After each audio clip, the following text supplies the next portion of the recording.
Baseball on Yes is brought to you in part by TriStateGMC.com. By Advanced Radiation Centers of New York. When it comes to fighting cancer, precision is everything. Call 844-2-RADIATION-DOC. And by Honda, great deals are on at the Honda Summer Clearance event. Well, the roof is open here at Rogers Center. A gorgeous day. The Blue Jays have taken the field. They try to get back to their winning ways after having their 11-game winning streak snapped dramatically last night. Let's take a look at the Yankees starting lineup. That's going to face Marco Estrada, and that starting lineup is presented by Lexus. Yankees in first place at 63 and 51, and they'll lead off their center fielder Jacoby Ellsbury. Brett Gardner in left field will bat second. Batting third, playing right field, Carlos Beltran. A-Rod has the day off. The DH is Mark Teixeira. He'll clean up. Batting fifth, playing third base, Chase Headley. Greg Bird, the first baseman, the rookie, will bat sixth. Batting seventh, playing shortstop, Didi Gregorius. John Ryan Murphy will catch. He'll bat eighth, and batting ninth. And playing second base, it's Stephen Drew. And here's Marco Estrada, and he is ready to go. The warm-ups are finished. Let me tie my shoelaces, make sure they're good.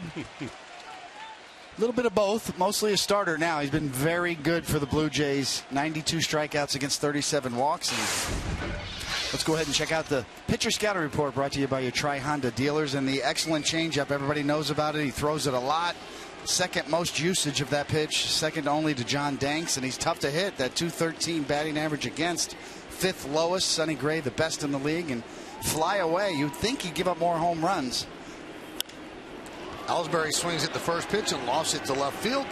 Revere will put it away. One pitch, one out.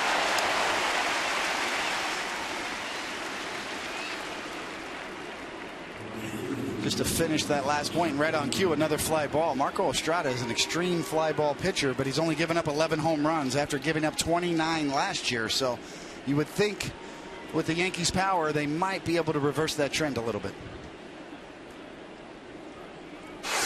There's Brett Gardner. Gardner's had a very good road trip so far. 6 hits in 18 at-bats.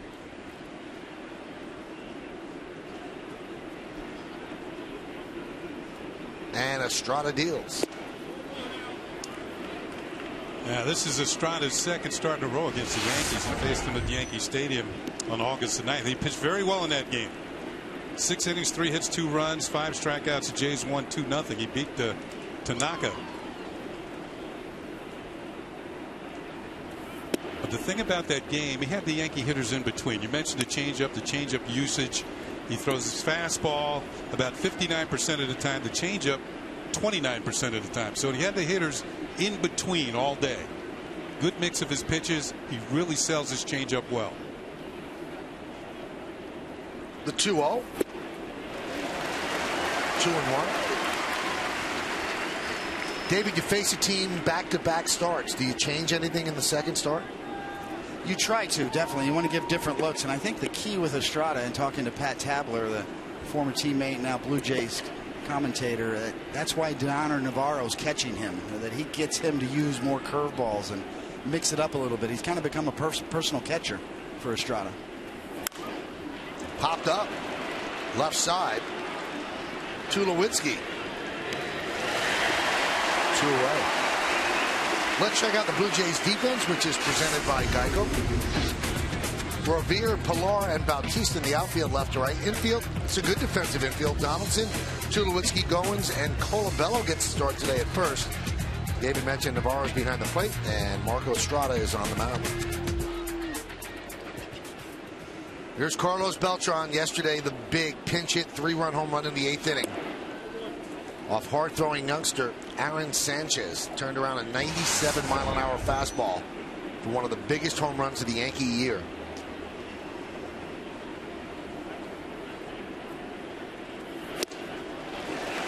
Now, we have mentioned the Yankees being in the throes of somewhat of a hitting slump, but yesterday they pounded out 13 hits.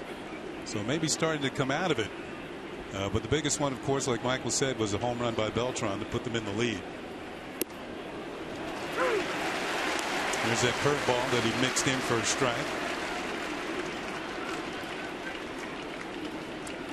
All the years, remember Andy Pettitte holding that glove up to his face.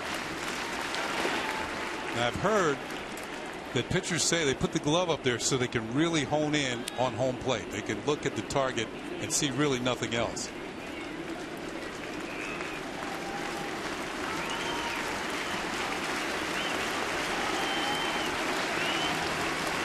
And a 2-2.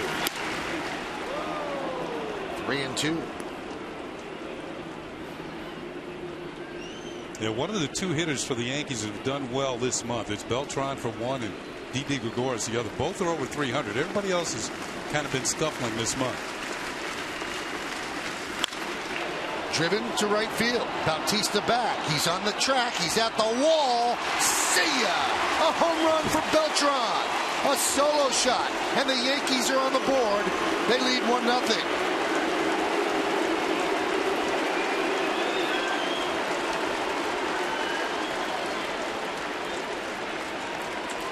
Well, another high fastball. Blue Jays might have to change their plan against Beltran. He's had 2 at-bats in this series, and both times he's gone deep.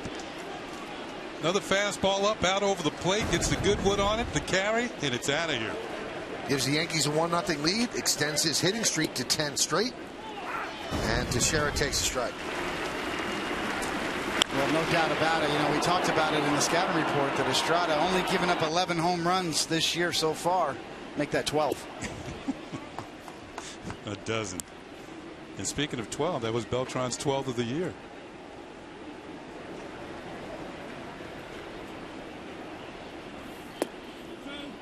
If you think about it, you know, everybody's talking about the resurgence of Carlos Beltran. Really, just take away April. Since May 1st, a .297 batting average and a .515 slugging percentage. Those numbers are right in line with what A-Rod's done all year. .878 OPS for Beltran since May 1st.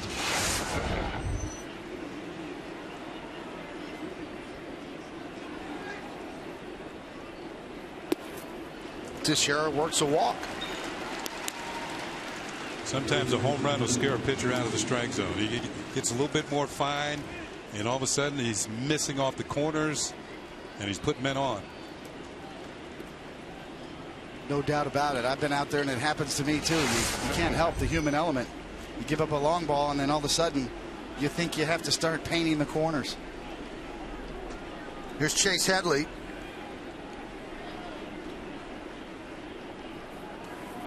And he looks to bunt against the shift. The whole left side of the infield was open. Headley got a very underrated hit yesterday in that 8th inning. His double knocked David Price out of the game. As he tries to bunt and misses. He might have gotten a double if he got that down.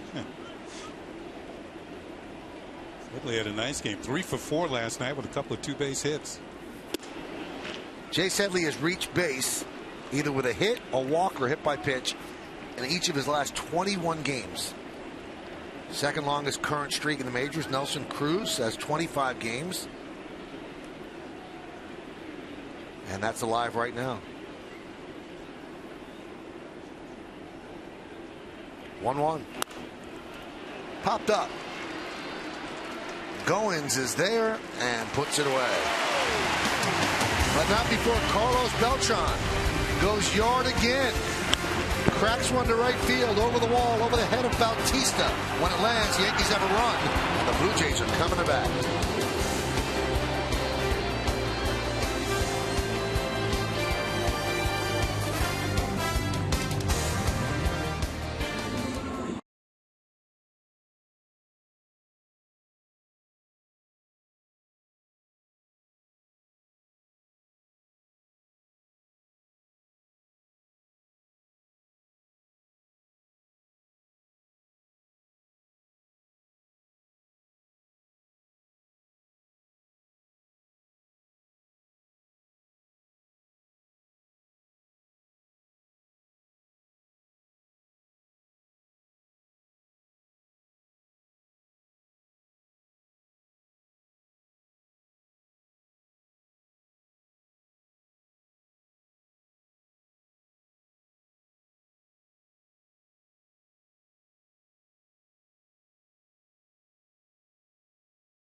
against Masahiro Tanaka. The Blue Jays starting lineup presented by your local Acura dealer.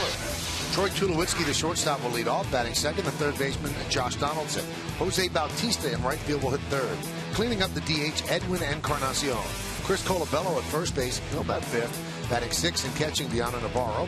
The number 7 hitter is the center fielder, Kevin Pillar. Ryan Goins, the second baseman, hits eighth, and batting ninth and playing left field, it's Ben Revere. Here is Masahiro Tanaka, ready to go. Big day for him and the Yankees, and you see on the season a little bit abbreviated because of his DL stint earlier, but it'll be a 17th start and only 19 walks. And let's go ahead and give your pitcher scouting report brought to you by your Tri-Honda dealers. And back-to-back, well, this is the second time in a row he's going to face the Jays. That's the first time in his young major league career that he's going to be able to do that. And the home run storyline, really, the 18 home runs given up, tells the story, being able to control that today. And this is a statement game. There's a strike to Tulowitzki. Take that 18 home runs further. 18 of the 83 hits he's allowed have left the ballpark, so that's 21.7%. The major league average is 11.3%. The number one home run allower is Ian Kennedy at 22.3. Tulowitzki with a fly ball to Beltran. One away. Let's check out the Yankee defense presented by Geico. Since we have seen Beltran make the catch, we'll start there. Ellsbury's in center, made a great play in right center last night. Gardner's at left. Infield, we go the other way. Headley, Gregorius, Drew, and Greg Bird's at first, the rookie. And John Ryan Murphy behind the plate with Tanaka on the mound. Now, the reason that Bird, who's a good defender, but certainly not as good as Teixeira, is playing first and Teixeira's DHing, it kind of serves as half a day off for Teixeira, so he's off his feet. And there's a strike to Donaldson.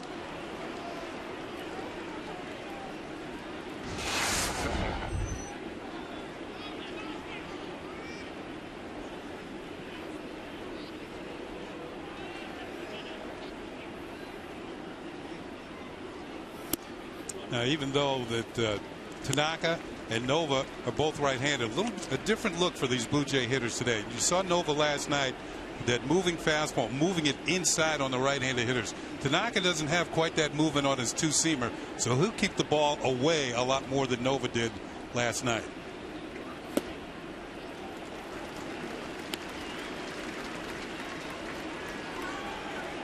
First time Tanaka's ever made 2 consecutive starts against the same team here in the States.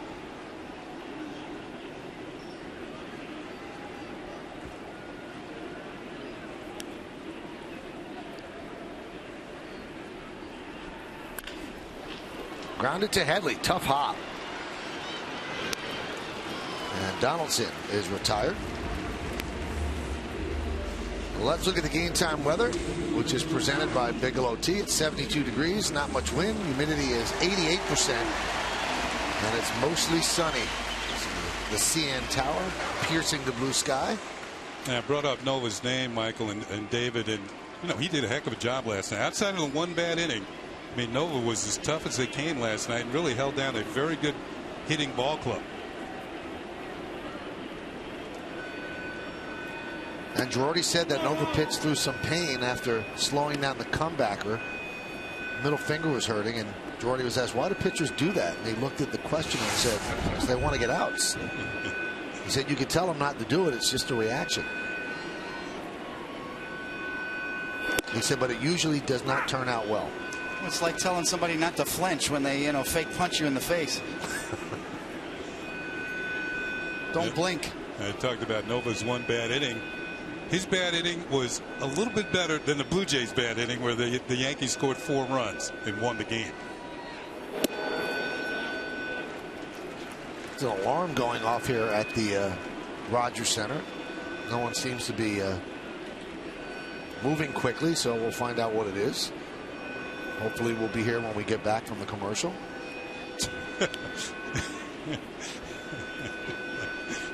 The 2-1. Line drive, a base hit for Bautista.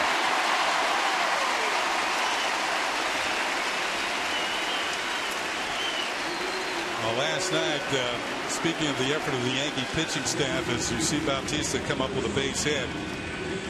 It's first time in 12 games the Blue Jays did not hit a home run. That they are that type of team. They've been red hot with the bats. They score more runs than any team in baseball. But last night's efforts kept them in the yard and helped the Yankees get a win.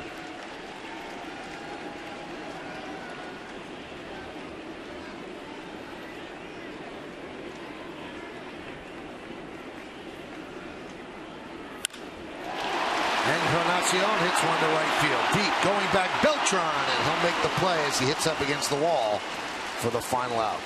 No runs a hit, no errors, and one man left on base.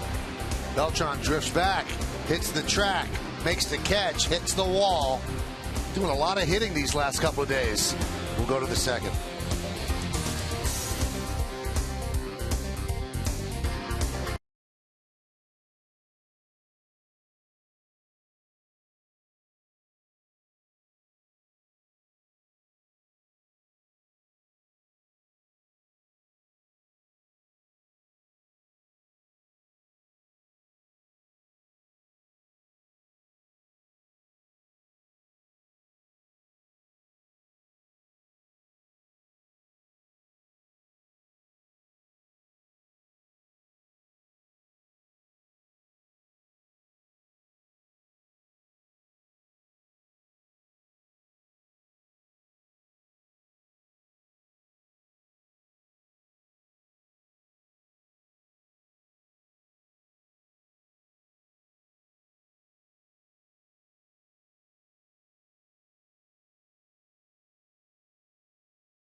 Hybrid vehicle of the Yankees. Do you think Friday's game had a playoff-like feeling around it? Why or why not? Many responses. We look at Mikey Bumpers. 100% yes. It may only be August, but every game counts, especially games featuring the top two teams in the division. Follow Yes Network and tweet us your responses using hashtag Yankees Prius to keep the conversation going. Just to get a feel, talking to the Yankee players today, they felt it did have a playoff feel. They were raving about the atmosphere. Andrew Miller said that was a playoff game. He said obviously not as much was at stake. He said, but that was an amazing feeling. Alex Rodriguez told me the same thing today. And it just did have a very big game feel to it. It was the type of game that if it was the 7th game of the ALCS, it would be a forever game. Yeah. One that you talk about for all time. That's how good it was. I still think it's the Yankee Classic anyway. Probably right.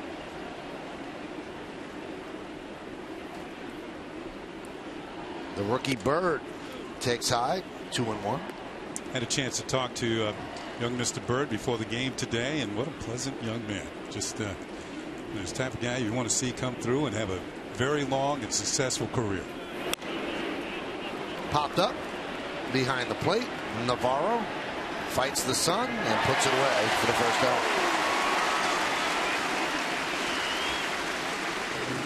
Still waiting for that elusive first major league hit. Get that weight off his shoulders. Don't feel so bad, young Mr. Bird. It took me 11 at-bats before I finally got a hit. In 2 cities.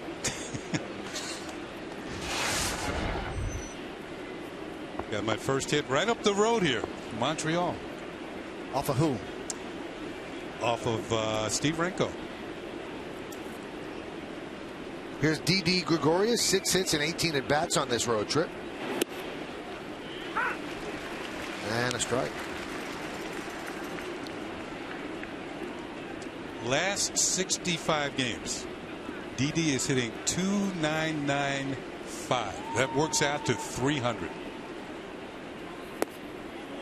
I was noticing Didi walking around the Yankee clubhouse today. He just has a different way about him now. He has a confidence like he belongs. And he's certainly proven it. His defense is everything they projected it to be, and the offense might be a little bit better. You know what? When you look at the defense, the way they are set up, they're just about straight away. That tells you he hits the ball all over the field. I heard David mention the other day in the game in Cleveland, he's got more opposite field hits than any other Yankee. He's got one more than Brett Gardner. And in the beginning of the season, I don't think he was using the off field quite as much. He's really started to find his way. And when you think of the hitting coaches, Jeff Pentland and Alan Cockrell, they've done an excellent job with Didi. You know, just there's some hitting coaches you really connect with, and whatever they've been doing, it's been working. He goes the other way and grounds it to Donaldson. 2 outs.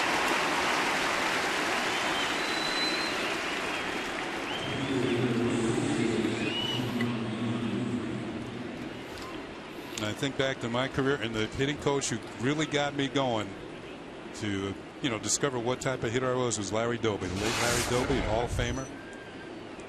His years with the Cleveland Indians in his playing career, but he was the one who really taught me what type of hitter I could be. There's John Ryan Murphy.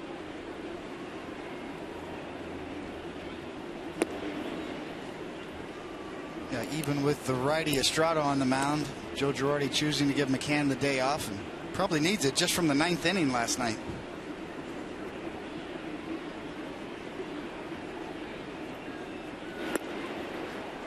Strike.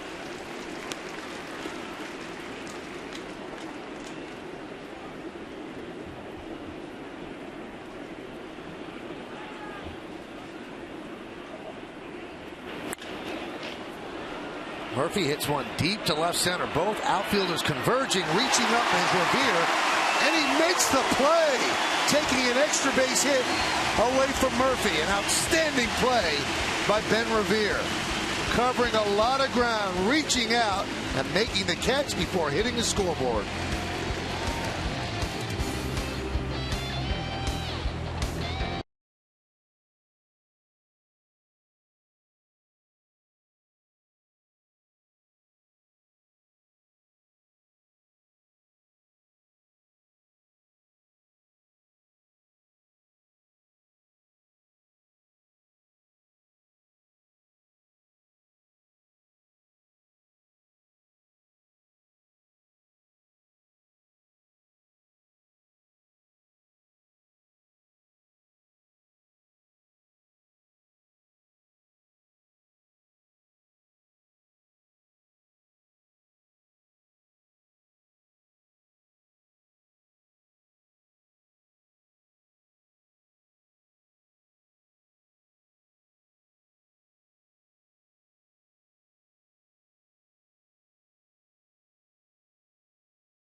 Yes, a data strong fan, and you just might see yourself in an upcoming broadcast. Brought to you by T-Mobile.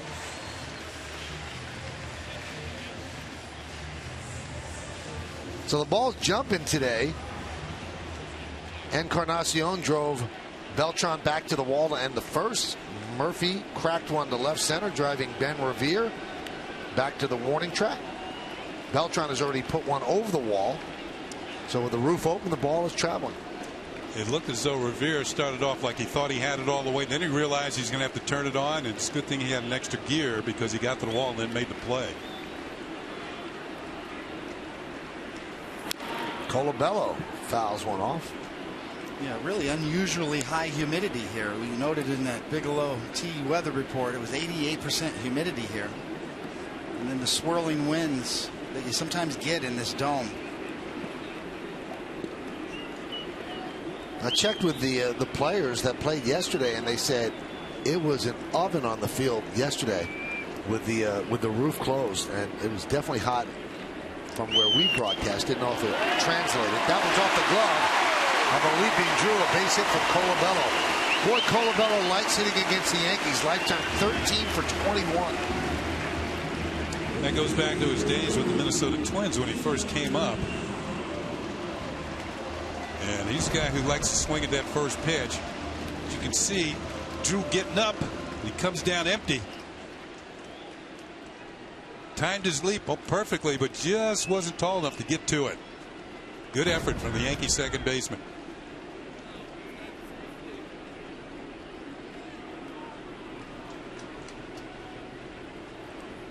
Here's Navarro.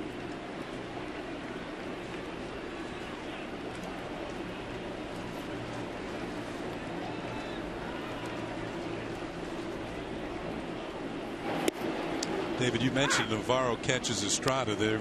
That's his personal catcher. And they have a nice little breakdown here for the catcher today. I think it keeps them both fresh. Navarro catches Estrada and Burley, and Russell Martin catches Price, Hutchison, and Dickey. So that's the way it breaks down as far as who catches who.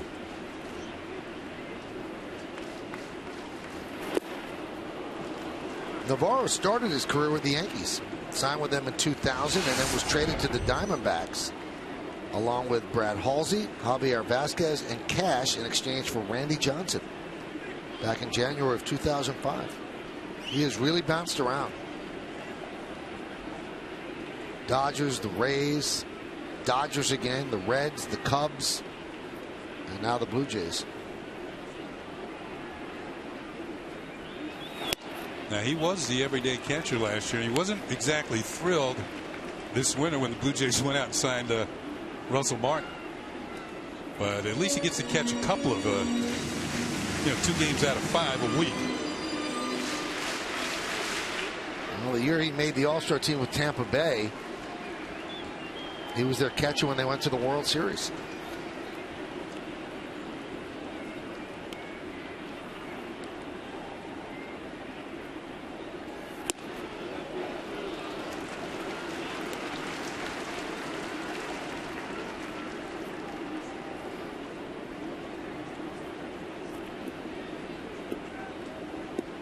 I was looking it over to see how often Navarro rolls into a double play, and that would certainly help Tanaka out here. But Navarro has yet to hit into a double play this year.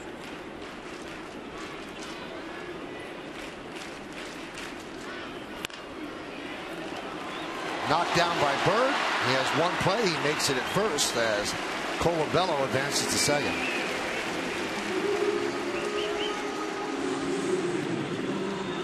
Well, not much artificial surface anymore in the AAA levels. Most of the AAA ball clubs have gone to natural surface fields. And you saw that last hop come up and hit him in the chest. Bird stays with it. He gets the easy out at first base, but might have lost a chance to get that double play with Navarro going down the line.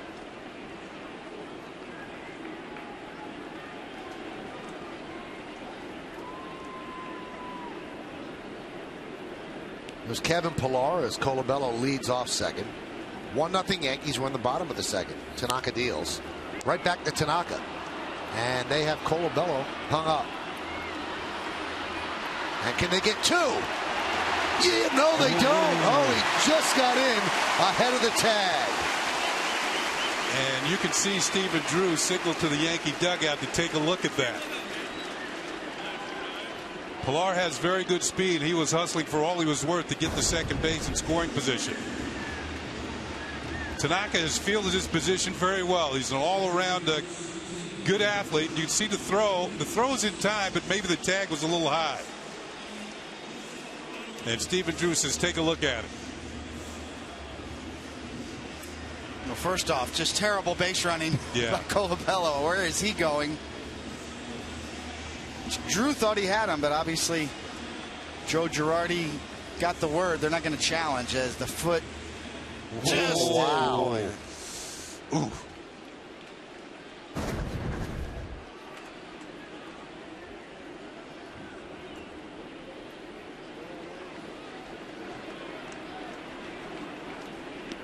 Here's Ryan Goins.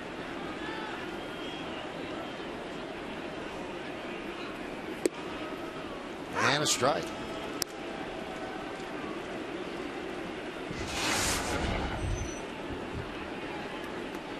You know, sometimes when you take that lead off second, you think the pitcher's not going to make the play, and if the ball gets by him, then you can go to third.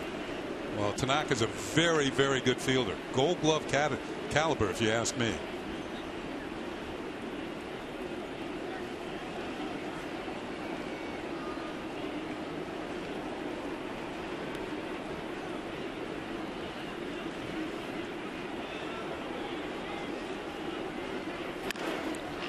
Grounded to Gregorius. He gets Goins, and that'll do it here in the second. No runs are hit, no errors, one man left.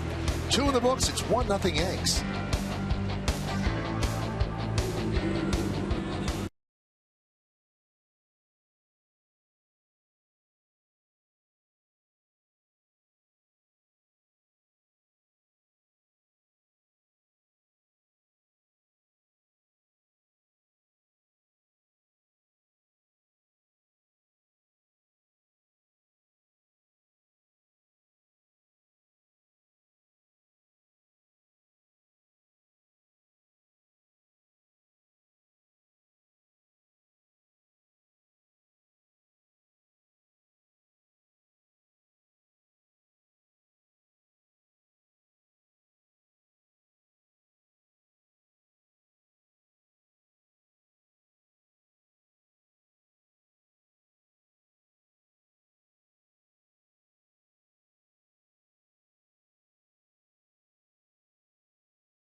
Pirlo and Lampard lead the charge against the Columbus Crew. Watch New York City FC presented by Etihad Airways Wednesday at 7:30 right here on Yes. Stephen Drew leads off the third against Estrada, and the pitch is low, 1-0. Stephen Drew had a big night on Thursday night, batting in the ninth spot for the Yankees. Scored 4 runs in that ball game. And one thing that you talked about, David, as I was watching that game, him hitting the ball the other way, and he did get a hit the other way in that game. And if he begins to learn how to use the opposite side of the field, to shift his arm when he's up there, get a lot more hits. He'll jump over 200. You don't feel as good as a hitter when you're walking around with a 195 batting average. You see how they shift on him. They expect him to try and pull the ball. And he does have power. He's got 15 home runs. But years ago, I played briefly with Tim McCarver, and Tim said there's a lot of glue on the opposite field. What he meant was there's a lot of money to be made if you can hit the ball the other way. Yeah, just 17 hits to the opposite field so far for Stephen Drew this year.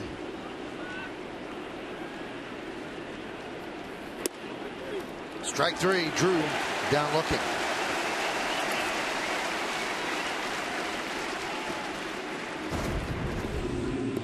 Take a look at the last pitch, and it's kind of drifts towards the middle.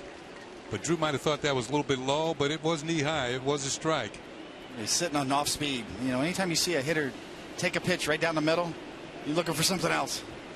It's hard to do with 2 strikes. Just a fastball and adjust to anything else. Ellsbury shows bunt, takes a strike. Jacoby is 3 for 16 on this road trip. Now he's 3 for 17 after flying out to left. And he's 8 for his last 56. His average has dropped to 262. And if you remember, before he hurt his knee, he was on a hot streak where he was one of the best hitters in baseball. Then right before he hurt his knee, maybe a week and a half, he slowed down just a little bit, but still well over 300.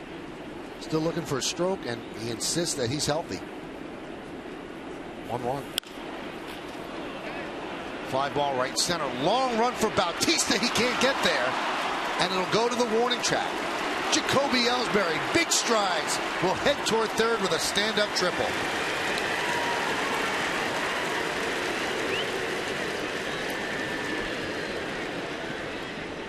Well, he looked healthy there as that ball just carried. Michael was talking about the ball carrying today, and Bautista went after this one. We saw Revere earlier go after a fly ball like they had it. And you can see he's reaching out. He's nowhere near it. Ball falls 5 yards away from him, and then all the way to the wall with Ellsbury's speed. And we mentioned he looked healthy. Legs this one out for a triple as Bautista with the double retrieve up against the wall and had to chase it back the other way.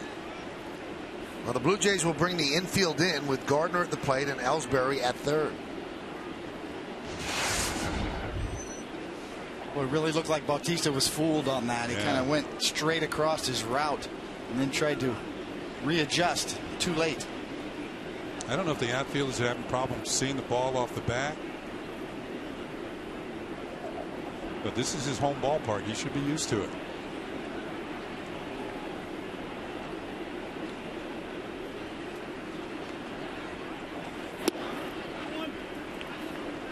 Want to know?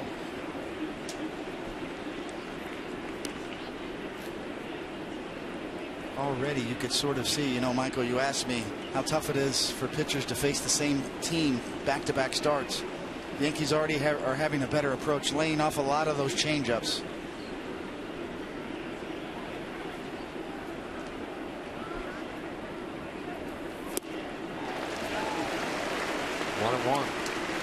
Now with Gardner at the plate, the Yankees have their best hitter in this situation. Runner at third and less than 2 outs. Gardner has delivered 8 out of 11 opportunities this year. He's gotten that runner in at 73% of the time. 70% is good. But he is the best of the Yankees so far at doing that. He's got a speedy runner at third, a high chopper. Ellsbury gets a good jump, he could score.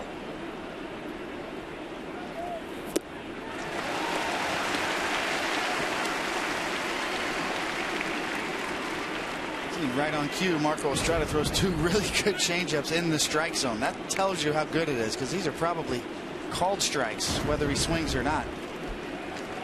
We talked about his excessive usage of that pitch with good reason. High quality. He really sells it well. Makes it look like a fastball coming out of his hand.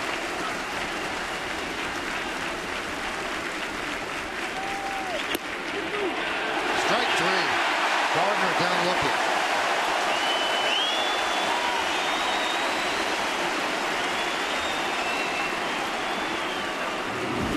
I think one of the things that makes it so effective is you see the spin on this changeup. Very few pitchers throw straight changes. This is by definition a really straight change, meaning it doesn't dive, it doesn't fade. Most guys feature the circle change. Nowadays it's more screwball like or a splitter. This one, tight spinning, looks just like a four-seam fastball. And to me, that makes it look even more like a fastball because it's holding its line. It's not fading away. Sometimes a hitter can read the fade and just pull back, hold up.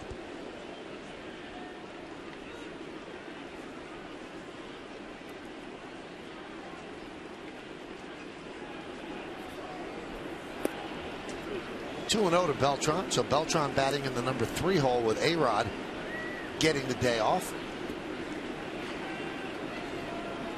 Yankees in the middle of a stretch where they play 16 straight games.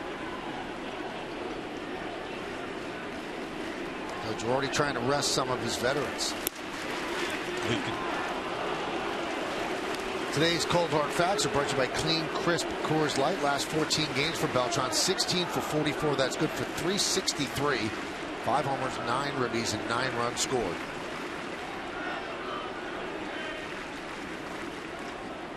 Green light on 3-0. We'll never know. Don't know if he intentionally walked him, but it seemed like he did. 3-0 changeup. That tells you. Even though they're pretty close, Estrada thinks maybe he's going to get the call right here, but it just stays off the plate and down a bit. Yeah, he's thinking along with Michael. Is he getting a three? Is he getting the green light 3-0? And as hot as he's been, they see 2 at bats, 2 home runs. Why not throw a changeup?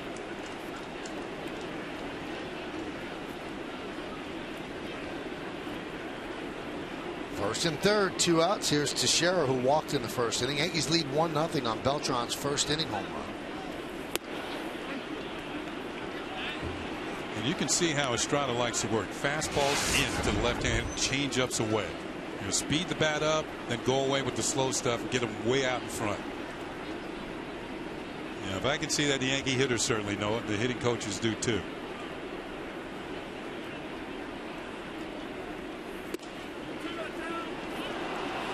Crowd wanted that one.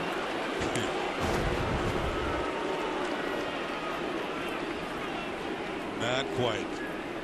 See just the movement on the glove from Navarro. Maybe the front edge.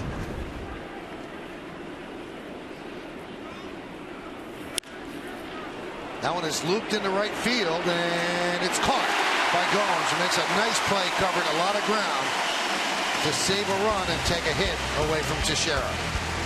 No runs a hit, no errors, and 2 men left on base. Teixeira thought he dropped one in, but the glove found it.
This is brought to you in part by Hanneken. Open your world.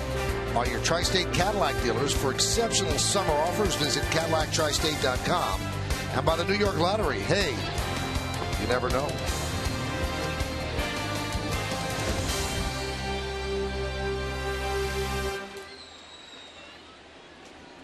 Another sellout crowd at Rogers Center. As we mentioned yesterday, every seat for this 3-game set has been sold. Ben Revere will lead off. Audi A3 scoreboard, 1-0 Yanks. The strikeout of Revere by Andrew Miller was gigantic yesterday. As Kenny mentioned when it happened, he doesn't strike out too often. Yankees had the outfield in and the infield in as well. Very little room for any ball that was put into play, but Revere struck out. Nasty pitch. You got him to chase a slider out of the strike zone. They only had 1 player left on the bench, and that was Navarro, the only other catcher. And you wondered, would they pull the trigger and send Navarro up? But they didn't. They kept Revere up there, who, as Kenny mentioned, led the National League in hits a couple of years ago. They couldn't get it done. Take a look at the strikeout from last night and watch this slider. Watch the depth, the breath on it, and just well out of the zone. Big situation. 1 out, a runner on third, tying runner on third, and a big strikeout for Andrew Miller. And he struck out Tulowitzki next, and an at bat that If you see it on the Yankees Clash, it'll probably be 2 commercials during that at bat. Yeah, the one thing you notice about Andrew Miller, and of course we saw the struggles with Brian McCann, the one cross up, all the visits to the mound. You can almost read Andrew Miller's mouth, and when he said another slider, because Miller can vary the break on that slider. No two are the same. All those sliders in a row to Tulowitzki all looked a little different. And that's by design.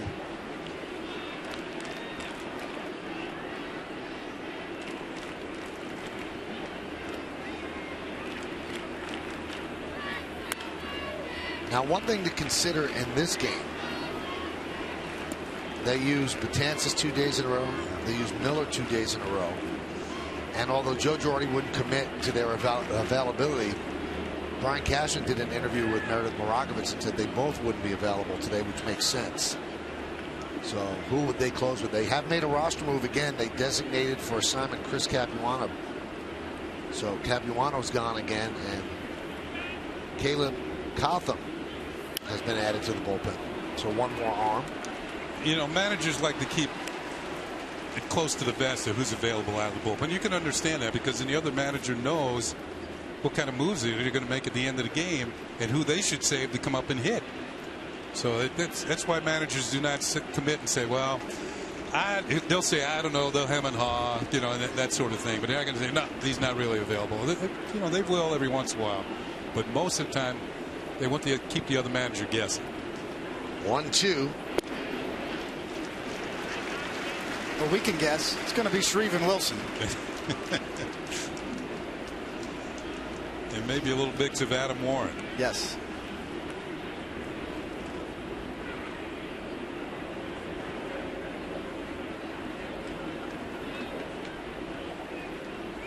Two. 3-2. You know, Ben Revere for years was a leadoff hitter both with the Philadelphia Phillies and the Minnesota Twins. This is the type of an at-bat a leadoff hitter would have. You know, you see pitchers get ahead on the count, and then I heard David say, then they work the hitter over. Well, leadoff hitters have a way of working over the pitchers, fouling off pitches, and that's the type of batter Revere's had here. He's run the count to 3-2. Yeah, these kind of hitters drove me crazy.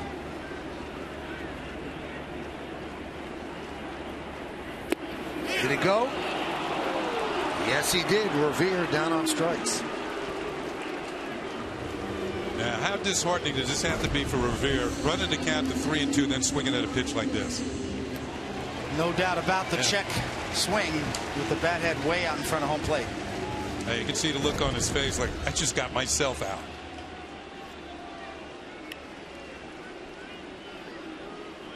Think of Earl Weaver years ago, just don't swing at the ball in the dirt. Here's Troy Tulowitzki. His at bat against Miller ended the game last night. It took over 7 minutes and 12 pitches to complete that at bat. People were raving about it. Miller said, that's all I had. I gave it everything I had. And that was the Blue Jays' first loss with Tulowitzki in the starting lineup. Now 13-1. One game he did not start. They lost to the Royals. Ground ball to Gregorius. Shortstop retires the shortstop. 2 away. Yeah, Tulowitzki had some big at-bats with the Colorado Rockies, but now he's over here with the Toronto Blue Jays. And the last few years, the Rockies have not been in what you call contention. Right now, they're in last place. So now he comes over here, gets traded to the Toronto Blue Jays. He's in the midst of a big-time divisional race and a playoff race. And that's what you play for as a baseball player. You want games to be meaningful in August and September and possibly into October if you can play that way.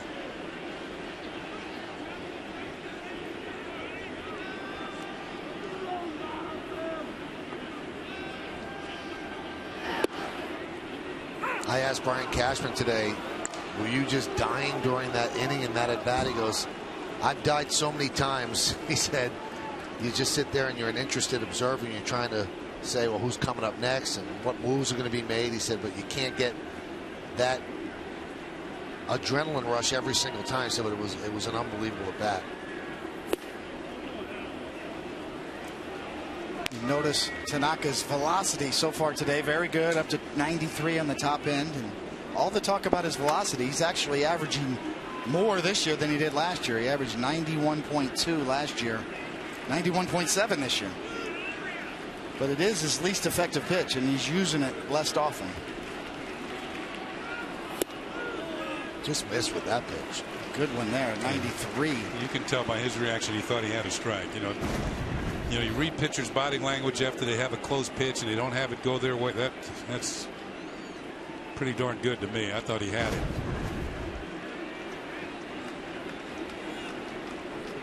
Big difference, 2-1 and 1-2. If you think the black is part of the plate, then that's a strike. Yeah, it was. This home plate is white, but it's outlined in black with black rubber. And that one was all over the black. And it is considered a part of home plate. 3-1. You don't want to give a free pass with Bautista on deck.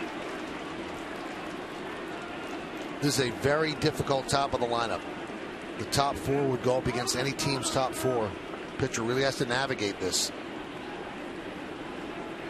Take care with each and every pitch.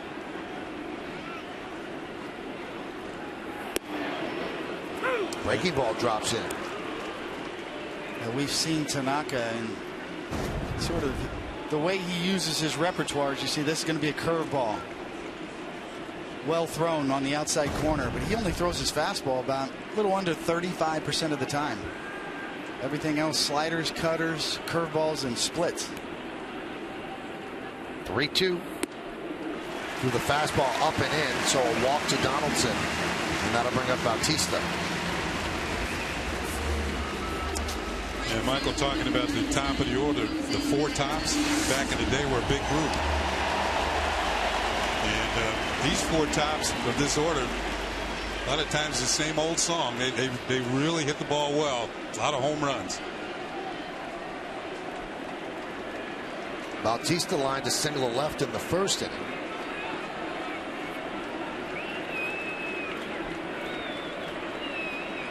.27 home runs.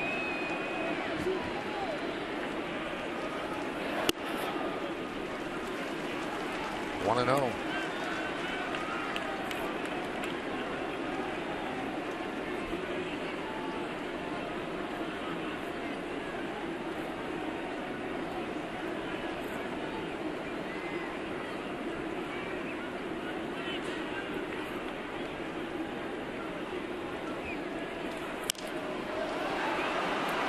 Popped up. First base side behind the plate. And Murphy makes the catch in front of Bird for the final out of the third. No runs, no hits, no errors, and one man left on base. Not many clouds up there, a high sky. One of them had to catch it.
Chris Mad Dog Russo sits down on center stage with Michael Kay to discuss his career behind the mic. And Tuesday night, don't miss an all-new episode with the new host of Late Night, Seth Meyers. It's Center Stage presented by your Tri-State Land Rover retailers. And it's only on Yes. Big timers, Michael. Big time. Great way to spend your Saturday night with Mad Dog. Here's Chase Headley. Swing and a miss as we start the fourth inning. Lincoln scoreboard, it's 1-0 Yankees at 1. A home run by Carlos Beltran in the first inning. He's homered in each of the first 2 games. Speaking of the home runs by Beltran, did you see the headline on the back page of the Daily News? I saw it online this morning. Saved by the bell.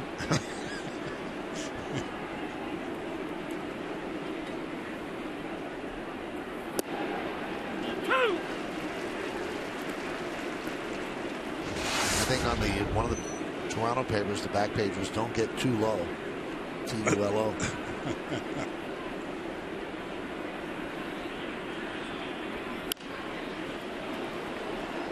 Well, headline writers, I mean, that's how you grab the attention of the person who's shopping at the newsstand.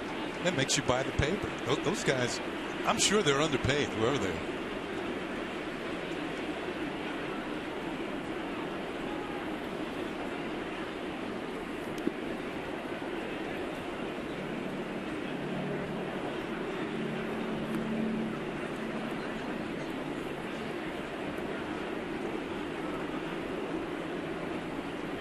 Two balls, 2 strikes. Headley leading off the fourth. It's 1-0 Yanks.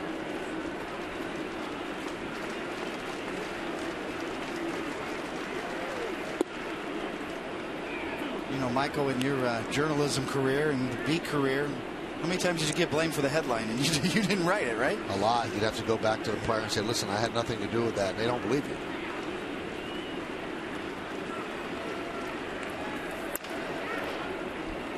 Grounded to the right side.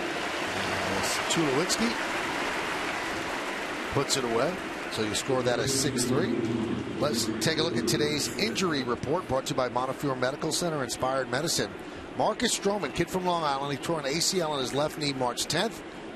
While he was rehabbing, he earned his degree from Duke, and he could begin a rehab assignment August 21st. He's a really good young pitcher, and that would be quite an addition for the Blue Jays if they got back Stroman. Yeah, the scuttlebutt is that he will be pitching in September.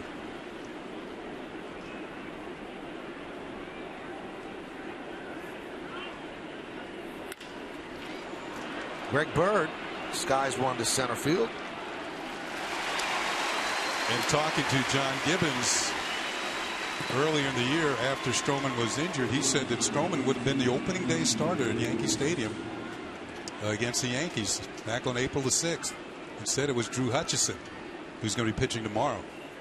Yeah, that was a big blow in spring training. In fact, the general manager, Alex Anthopoulos, said that when he got the word on Stroman's injury, he had to leave spring training and drive around in his car for a half hour to calm himself down. What are we going to do? Here's Gregorius.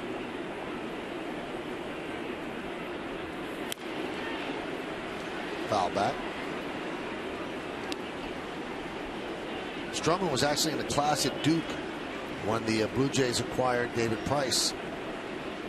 And the professor saw him on his mobile device and said, "I'm sorry, sir, but my team just got David Price."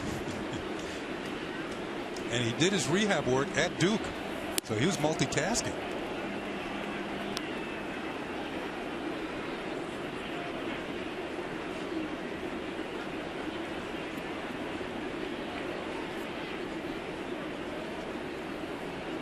The 1-1.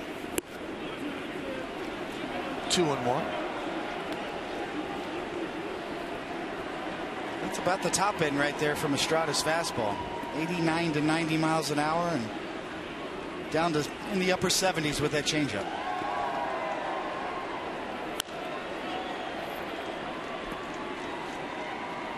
The key is obviously not velocity.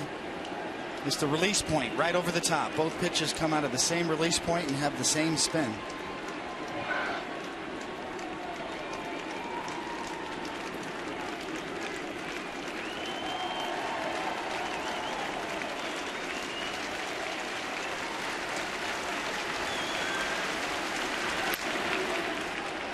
That one's looped to Goins. He makes a play, and the Yankees are retired in order. 1-2-3. We go to the bottom of the fourth. 1-0 Bombers.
Fourth for one of the hottest collectibles of the season. It's Jacoby Ellsbury bobblehead night, the third in the 2015 collectible series presented by AT&T. The first 18,000 guests in attendance. For tickets, log on to Yankees.com. Visit the Yankee Stadium ticket window, Yankees clubhouse shops, or call Ticketmaster at 877-469-9849. That Niagara Falls behind him? Here's Encarnacion. Flying up here, the pilot flew us over Niagara Falls. What a beautiful sight. Natural wonder. Lincoln scoreboard 1-0 Yankees. As we start the bottom of the fourth, the 1-0. There's a 13-game hitting streak for Encarnacion, fielded quickly by Gardner. He fires to second, but Encarnacion with a leadoff double.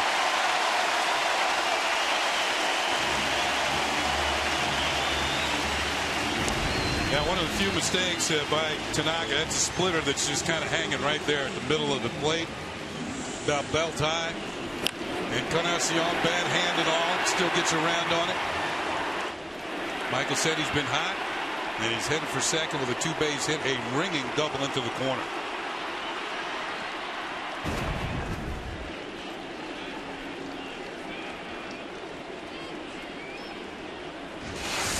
Here's Colabello.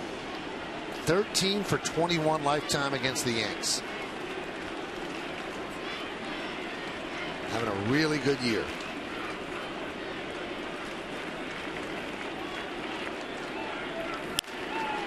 Grounded left side, backhanded by Gregorius. Sets, fires, got him. Well, he's got some arm, and he puts it away for the first out. Yeah, this is the play that turns a lot of shortstops or future shortstops into second baseman, because they don't have this type of arm to go to the right and make this throw across the diamond for the out. Sets, guns, gets him.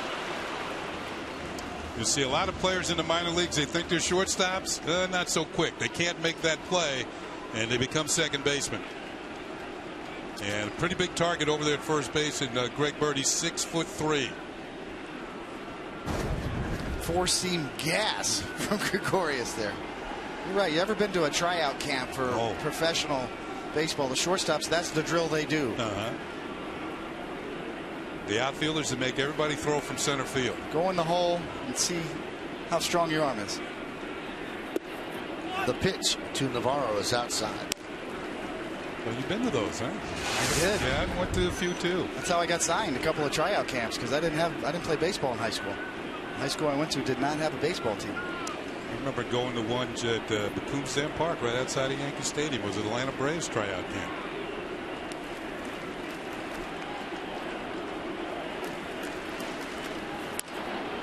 There were about 50 players there, and at the end of the workout, the scout in charge talked to 2 players. One was myself, and the other turned out to be Mike Jorgensen, who also turned out to be a big leaguer. That's rare that you get 2 out of a tryout camp. He didn't sign us. We got drafted by another team. But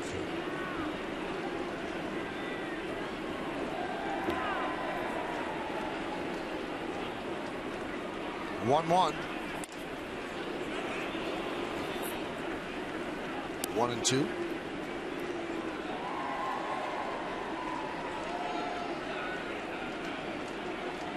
Navarro had a good year last year. Had 132 hits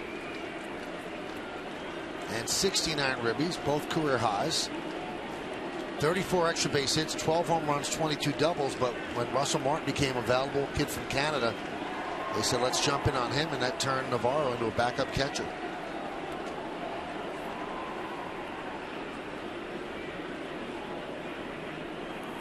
Swing and a miss.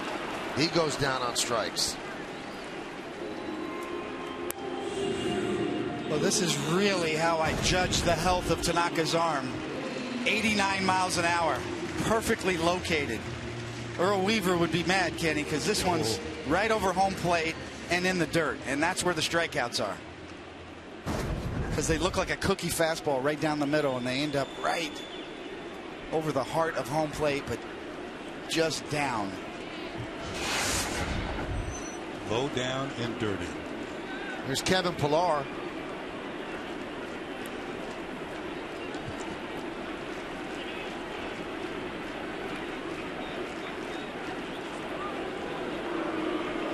Really too much has been made of Tanaka's velocity. As I pointed out earlier, his velocity on his fastball is up a tick this year than last year.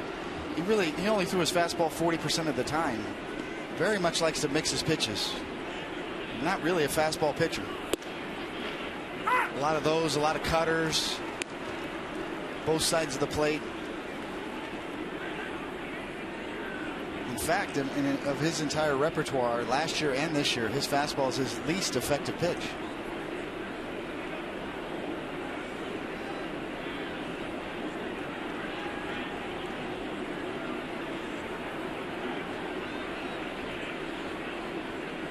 The 0-1. Looped into right field, coming on Beltran, and he makes the play. So that saved a run as Beltran got a decent jump. A basket catch as the Blue Jays waste the leadoff double.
the league leaders right now. And it's the major league leaders in runs scored as a team. The Blue Jays are on top at 618. The Yankees second at 547. But they're playing against type right now. 1-0 game in the 5th inning.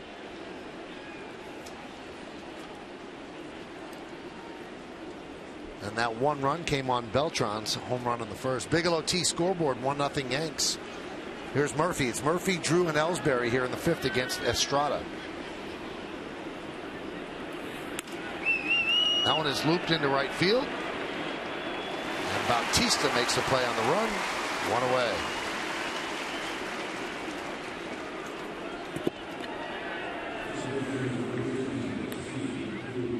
Pretty true to form for Marco Estrada. A lot of pop-ups, fly balls, weaker contact.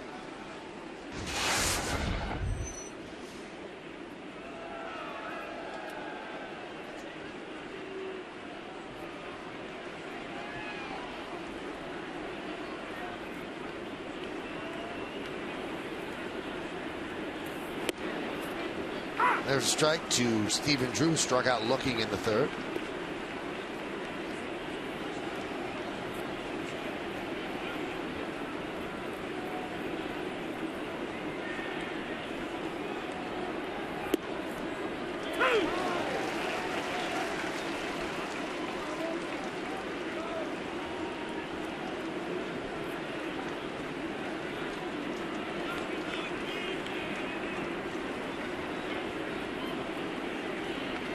Shift is on. 3 infielders on the right side. The 0-2 bounced up there.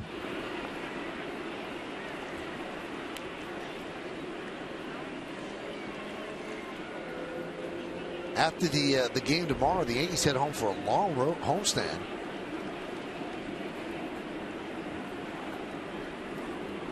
Be home for over a week and a half.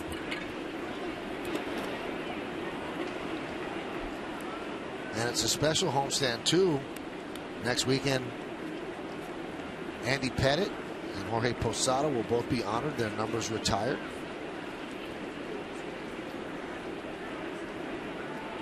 Also, it's Hope Week next week. Yankees go out into the community and do great things. They've been doing this the last couple of years, and it's, in baseball vernacular, home run. There's no other way that you can look at it. And the things they do for people that are in need and have special stories, it's amazing, and we'll have it every day next week on Yes as well. 2-2. 3-2. Yeah, but Hope Week has really set the standard, not only for the Yankees and their organization, all the minor league organizations have followed along, and other major league teams too as well. And other sports have contacted the Yankees about the success of their Hope Week.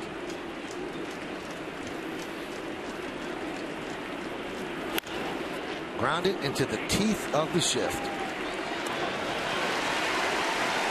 2 away. So Tulowitzki made that play. And here's the upcoming schedule for the Yankees after tomorrow's game, which will be on Yes, a 107 start. We've got 3 against Minnesota and then 4 against Cleveland.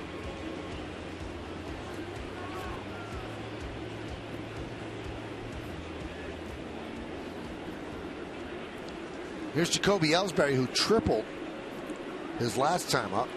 He was on 3rd with 1 out. Yankees couldn't get him in. And a strike.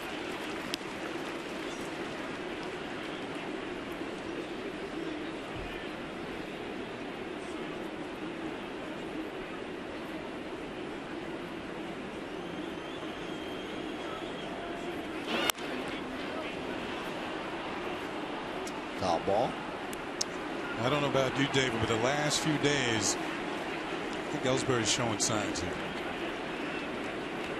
And starting to hit the ball harder. You saw the triple earlier today. Had sort of a bloop hit last night, but he hit the ball pretty hard a few times. Fly ball, center field. Going back, Pilar, still back, shading his eyes, and he makes the play on the run for the final out of a 1-2-3 inning. Estrada has retired the last 7 Yankees in a row. We're halfway through.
the #1 app for live baseball. At Bat is up to the moment at any moment with in-game highlights, live look-ins, replay reviews, radio broadcasts, StatCast, and more. Get MLB.com At Bat for your smartphone or tablet. Ryan Goins will lead off against Tanaka as we start the bottom of the 5th. Bigelow T scoreboard 1-0. It'll be Goins, Revere, and Tulowitzki 8, 9, and 1 in the Blue Jays order.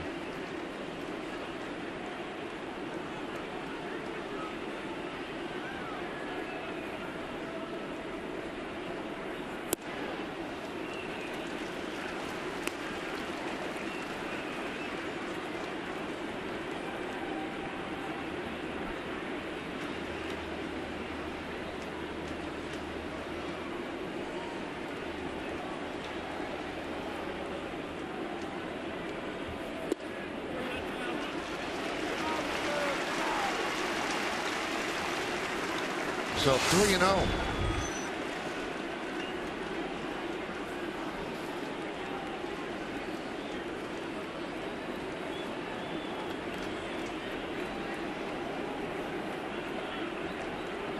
And the pitch.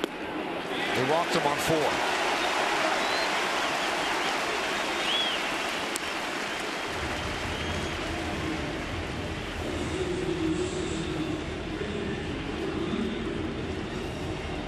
Fifth inning here in the bottom of the Blue Jays order. A crucial mistake potentially right there to walk the 8-hole hitter. And we've talked about the top of the Blue Jays lineup being so dangerous.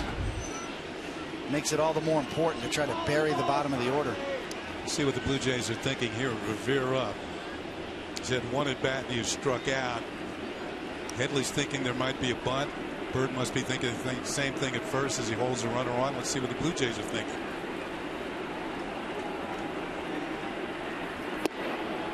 There's a strike.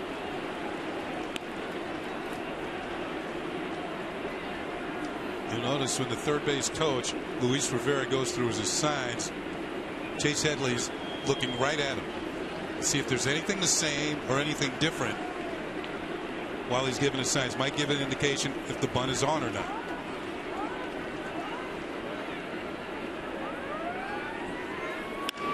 Grounded and past Headley. As Kenny mentioned, he was in expecting the bunt, didn't have much reaction time, and Revere got it past him.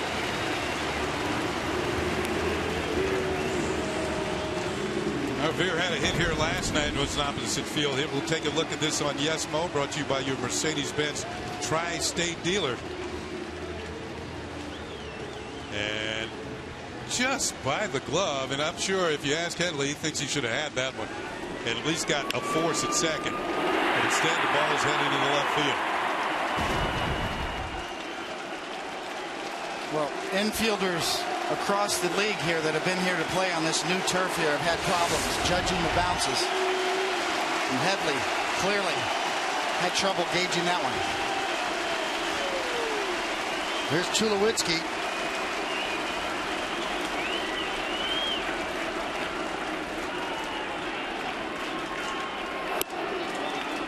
Pitch outside.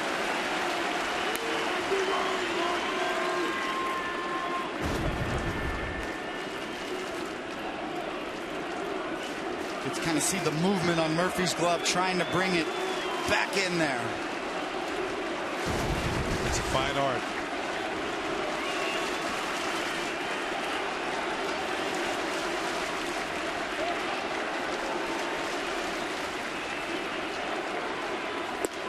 Missed outside.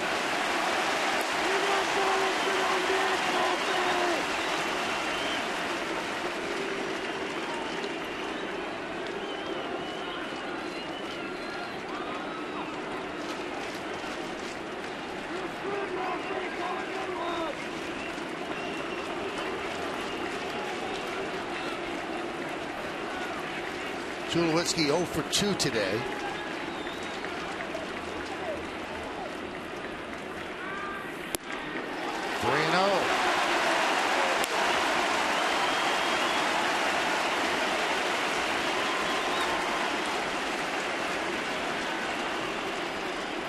In this 9-pitch sequence, that was just the second fastball.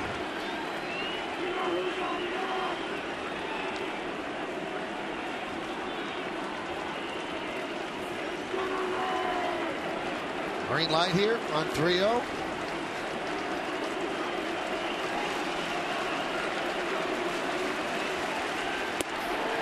Missed way outside. The bases are loaded. Nobody out. A walk, a slapped single, and another walk. And here comes Larry Rothschild.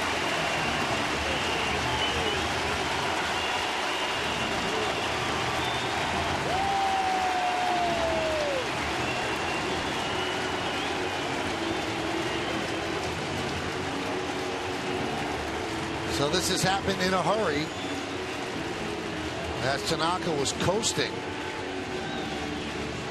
and now has lost the strike zone with 2 walks and a single. So it's 1-0 Yankees, and that lead certainly in jeopardy.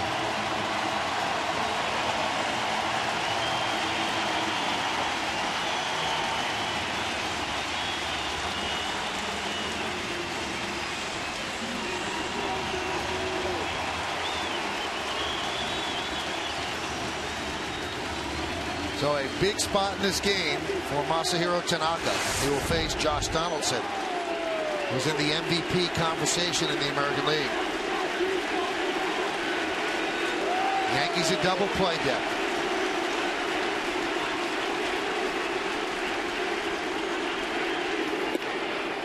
Missed again. 1-0.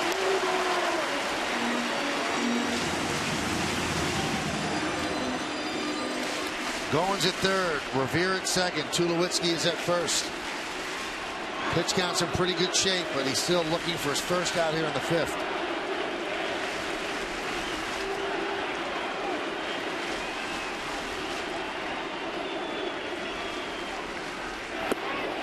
Six in a row out of the strike zone.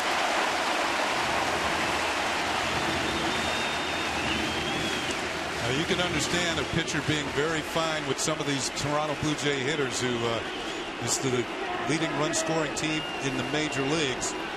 But you got to throw strikes. Clearly overthrowing that last fastball. 95 on the gun. And he's kind of painted himself into a corner here.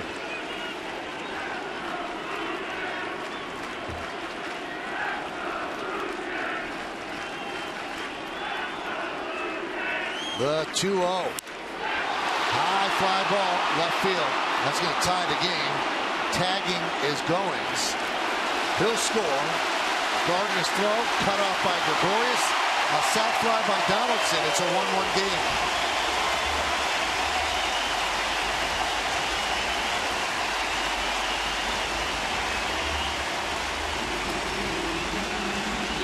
Well, leadoff walks are never a good thing, and certainly in this instance it paid off for the Toronto Blue Jays as Donaldson scores the run. It was Goins who walked and eventually got to third base. Tanaka, an 88-mile-an-hour slider right there. Just the speed got Donaldson just enough out in front. He didn't miss it by much, though. It was right there.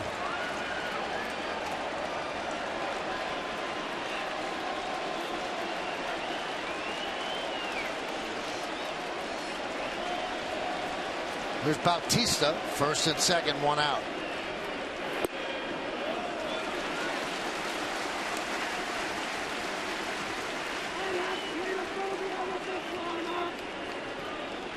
It's almost as if the Blue Jay hitters can eliminate anything hard and in. Everything is away.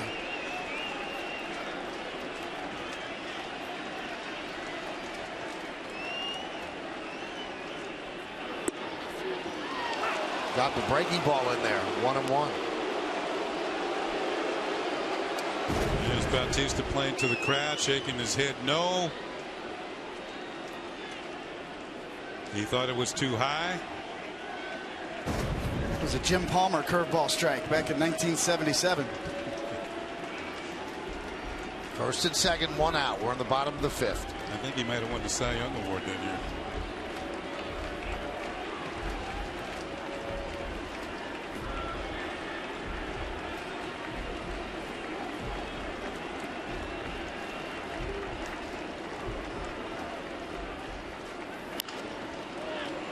Big cut, fouled away. 1-2.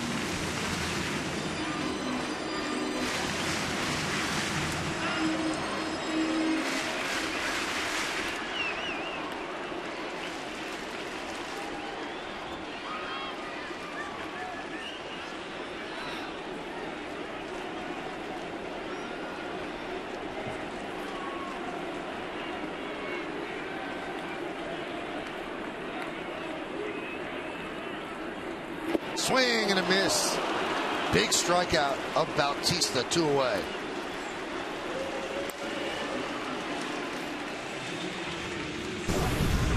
We'll go pitch by pitch, show you the sequence here.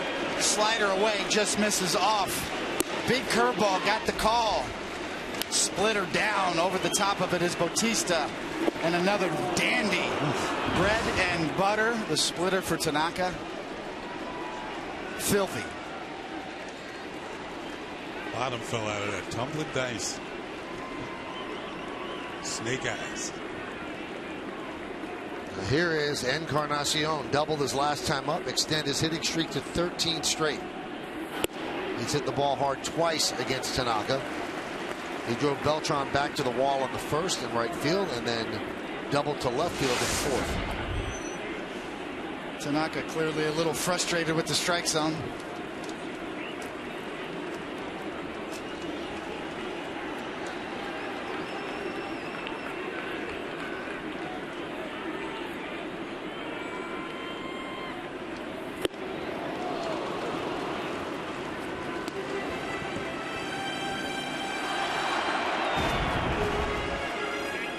The 1-0 slider. Encarnacion, such a good fastball hitter. Look at that hip just flying out.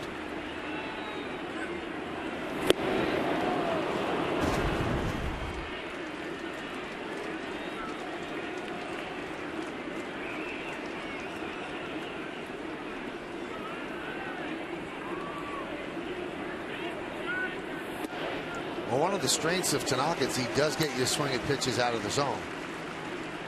And they laid off early, although they weren't very, very close. Right now it's 2-1 on Encarnacion. The first fastball inside all day right there, just for show.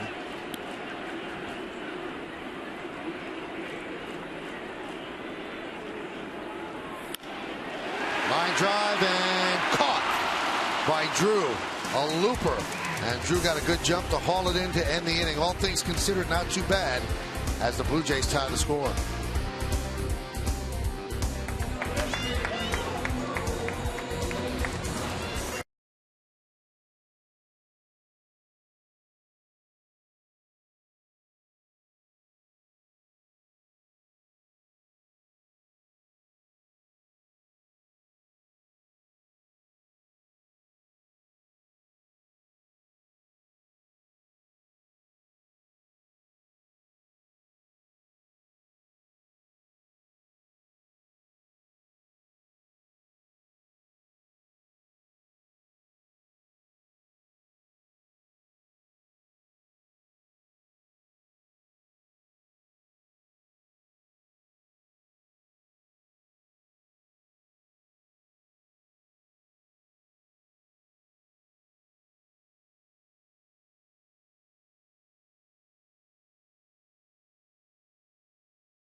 Joe Girardi Show as the skipper breaks down the AL East after this big series with the Blue Jays. Plus, get your questions answered via Twitter. It's all new tomorrow, 5 p.m.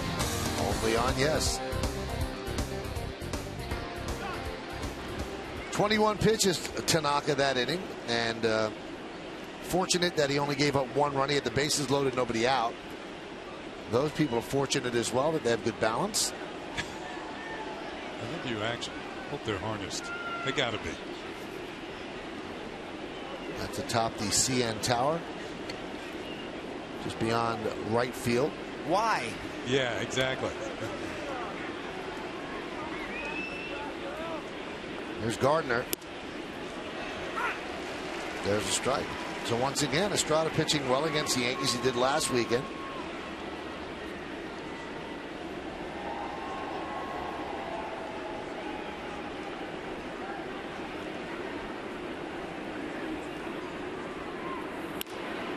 Slapped the other way. Long run for Revere, but he runs out of room. And one of the reasons why the Yankees were able to get David Price out of the game last night, because they got 11 hits off him, and that helped run his pitch count up. And then eventually that led to the big inning where the Yankees won the ball game in the 8th. If he had pitched as economically as he had at Yankee Stadium, he could have finished that game. That's right. It's a great point, especially early in the game. They really pushed his pitch count. They couldn't break through against him, but they were just whittling away at that pitch count. Estrada today has only given up 2 hits. A home run and a triple. The home run came in the first inning off the bat of Carlos Beltran. And Carlos is on deck. So 2-2 count on Gardner. 0 for 2 so far today. We're in the 6th. It's a 1-1 game.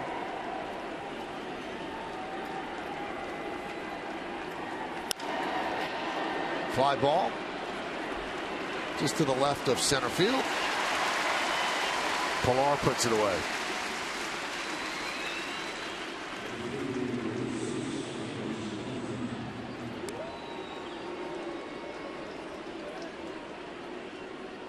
Marco Estrada, one of the easier pitchers to play defense behind. A lot of easy fly balls and pop-ups.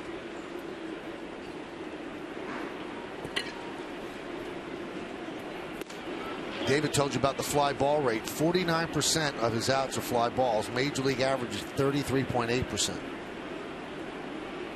Yeah, the catches is how many of those fly balls leave the ballpark. So far this year, pretty good, although one today off of the bat of Beltran. You look at your scorecard today, if you're keeping score at home, as we are here, it's only been 3 ground ball outs.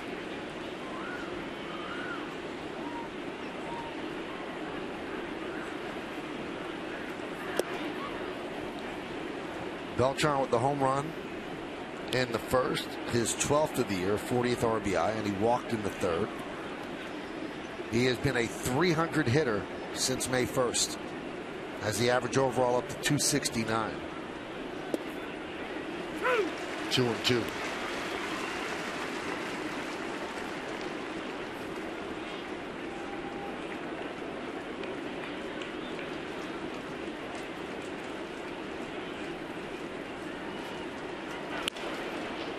Ground ball to Tulowitzki.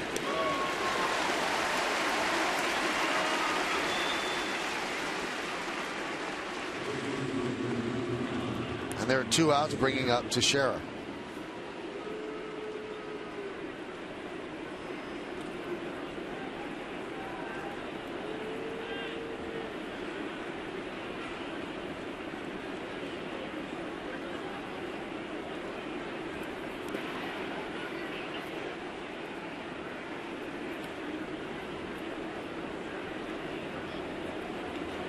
Teixeira with some good looking shades. The orange lenses supposed to be good during the day.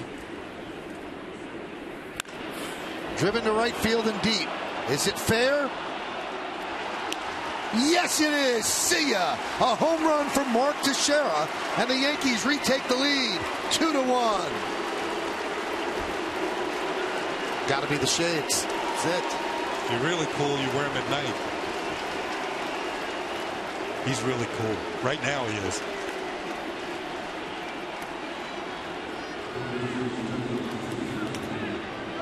"31 home runs from Mark Teixeira in the middle of August."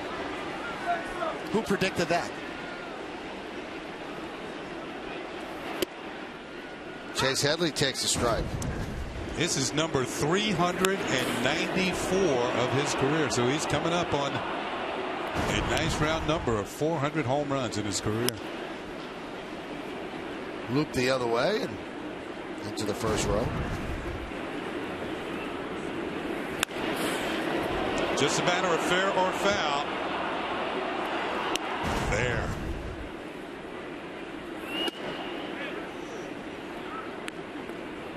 Another fly ball, but this one got out. So 2 home runs allowed by Marco Estrada. That's 2-1 Yankee lead.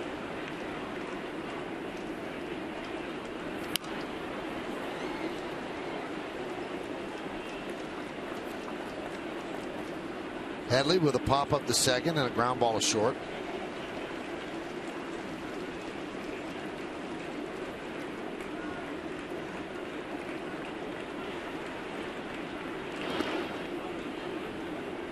For the last month or so, the Yankees and the Jays have been jockeying for second place in the home run derby, if you will, in the American League. The Astros have led the league just about all year long.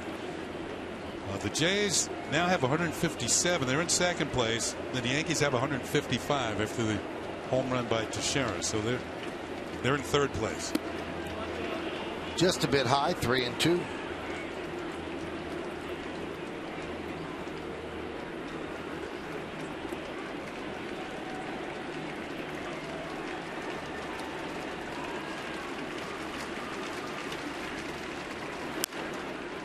Right in on the hands.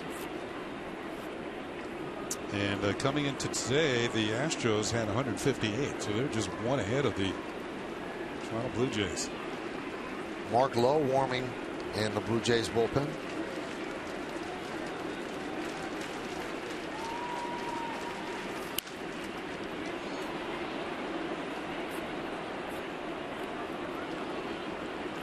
Blue Jays had an 11-game winning streak snapped last night. In those 11 games, they trailed in just 2 of the 100 innings. They're trailing right now. And also, that stat makes you wonder. It was all smooth sailing in those 11 games. So they weren't fighting from behind. They weren't falling behind. And yesterday it was all smooth sailing until the 8th inning. So how do they react with their back up against the wall a little bit? This is a good team, obviously. They've made really grand improvements before the trade deadline. But you see the mettle of a team when it's tested. You know, also, last night, Headley's double broke a string of 33 straight shutout innings. The Blue Jays had it going against the Yankees. It was the longest streak of innings versus the Yankees by any team since 1909. And that was the St. Louis Browns. The Yankees were known as the Highlanders in those days. Arthur Richmond was the traveling secretary for him. St. Louis Browns in 1909. That's true. The late great Arthur Richmond. Not 1909, Cody. Come on now. Greg Bird still looking for his first big league hit. That one is a high fly ball down the right field line. Is it fair? No, just foul. He really crushed that one. That almost got up to the top deck.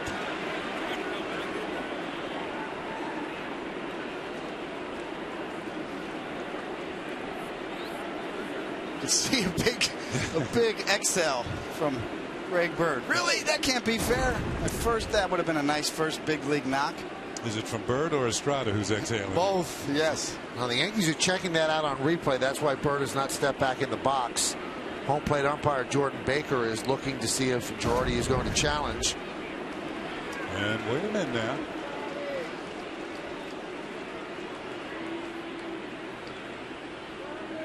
He's going to ask him to take a look. Interesting. And I think the reason being because it might have been higher than the actual the netting there that represents the foul pole. This could take a while. You see the top of the netting there, and remember what I said, it almost got into the third deck. So it was that high. If they overturn this and make it a home run, it would be one of the most anticlimactic first big league hits of all time. Without a doubt. Great point. Yeah, but he'll take it. Indeed.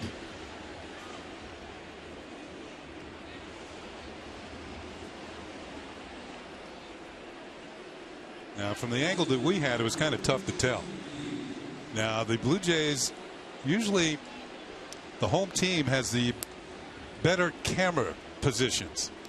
So from the Blue Jays standpoint of what they've saw on Blue Jays TV, you might get a better look at whether this is fair or foul. Yeah, and their dugout had a better angle as well.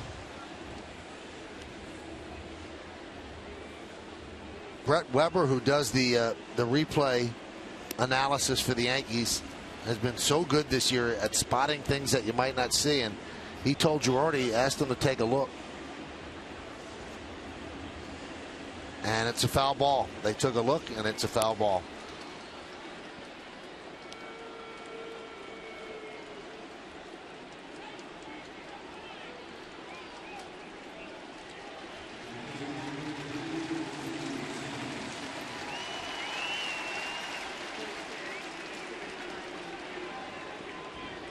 That close.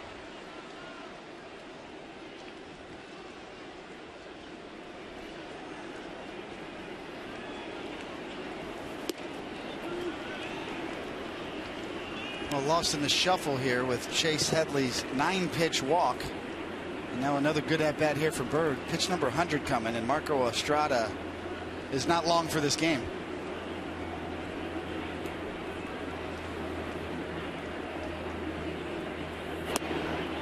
Each time he's given up a home run, he's walked the next hitter.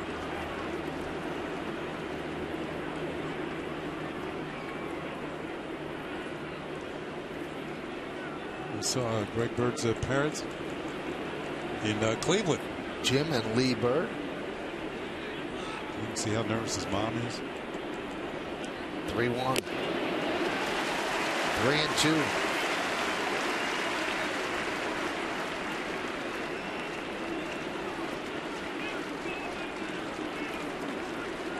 Well, that'll release Headley at first.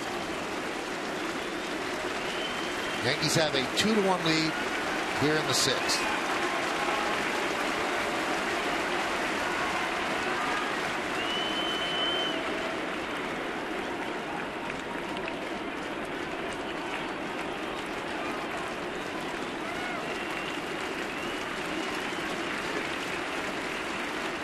Three-two.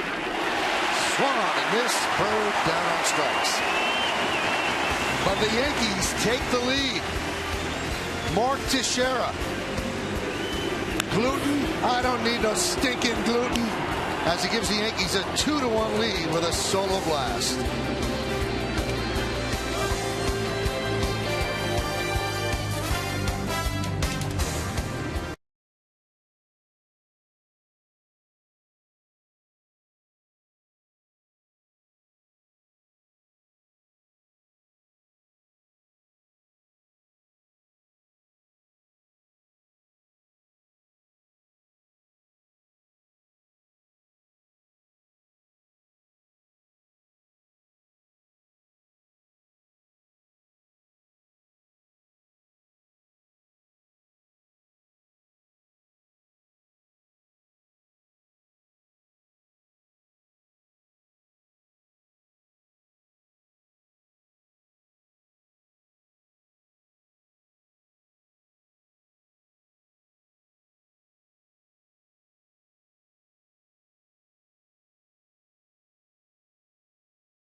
Last inning, he was dealing okay.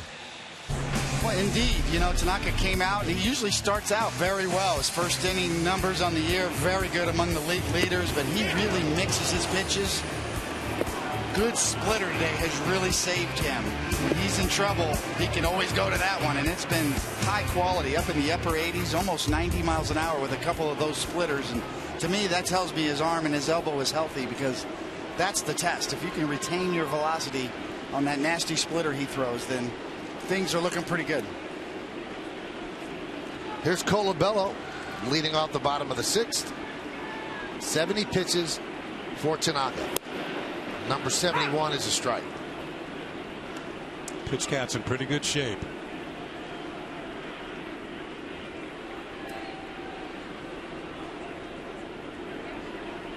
Even as hard as he had to work last inning.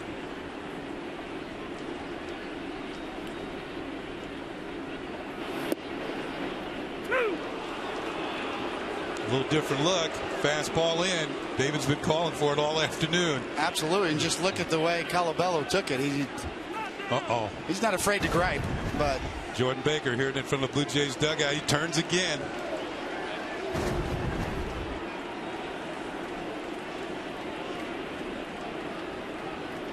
John Gibbons, no stranger to being thrown out, arguing balls and strikes.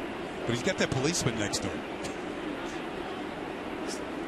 Borderline at best, but a good pitch. This inside. A good adjustment, though. Starting to try to work that inside corner. Two-seamer in and then a front door cutter off of that. So, yes. Giving a different look this inning is Tanaka.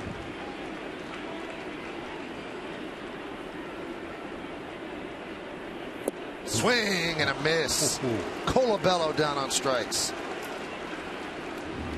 Now, David, I know you were known for your splitter, but this one is like a trap door. Just opens up and. And once again, catcher setting up on the inside corner. So 3 straight pitches all off of each other, designed that way to work the inner half of the plate, inside corner part. So a great adjustment here in the 6th inning after having sort of avoided that part of the plate all day long.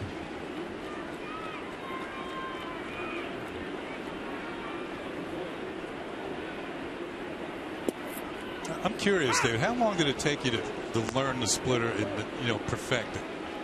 It took me 3 or 4 years. Really? Absolutely. To be able to throw it with confidence in any count, any situation, especially down and into righties, a righty on a righty. Because if you hang it, it's a home run pitch. Check swing. Tanaka off the mound. Backhand. Sets. 2 outs.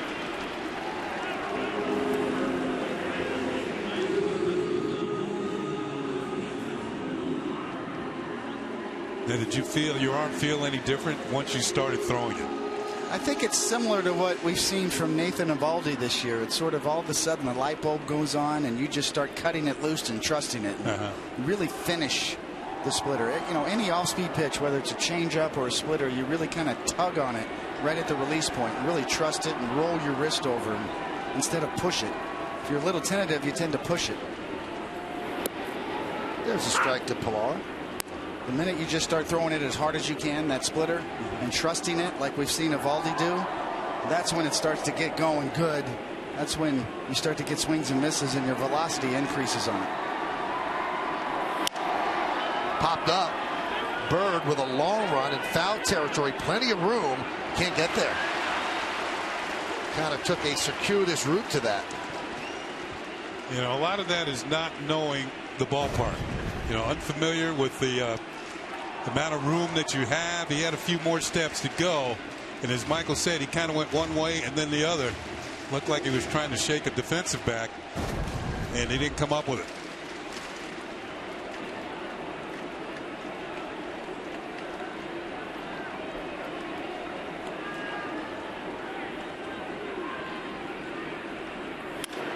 And that one's lined into right. Right there is Beltran, and a 1-2-3 inning for Tanaka. And through 6, he's thrown 79 pitches and has a 2-1 lead.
Baseball on Yes is brought to you in part by the Jeep Summer Clearance Event going on now by People's United Bank NA, the way you bank but way better. And by your Tri-Honda dealers. Hurry to your local Tri-Honda dealer for great deals on the 2015 models. Energy efficient right there. And he's getting where he has to go. Getting a little workout. Yeah. John Gibbons has made the Verizon call to the bullpen. And Marco Estrada's night or day is done, and they bring in hard-throwing Mark Lowe. Those are high-flying Blue Jay fans. Some Yankee fans up there, too. New Yorkers everywhere. Here's Didi Gregorius. Grounded up the middle. Goins makes the play. One pitch, one out.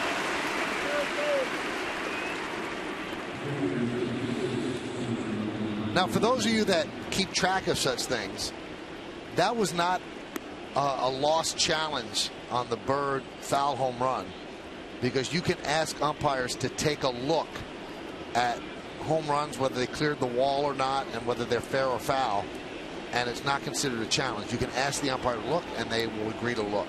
So they did not have a failed challenge there.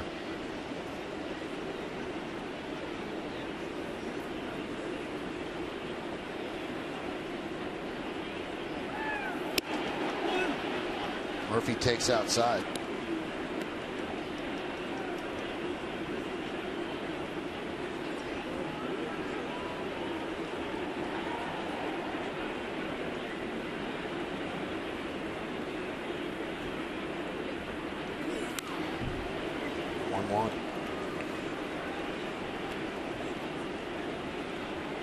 John Ryan Murphy started the day hitting .283, and for a backup catcher who plays rarely, you used to see backup catchers hitting .190 and .210. Hitting .283, that means he's doing the job whenever he gets the opportunities. As you look at the numbers on Mark Lowe earlier this season, he was pitching for the Seattle Mariners. This guy has a really good slider. The addition of Lowe and LaTroy Hawkins has really improved the arms in that bullpen. They still have a 20-year-old closing games. That's Roberto Osuna.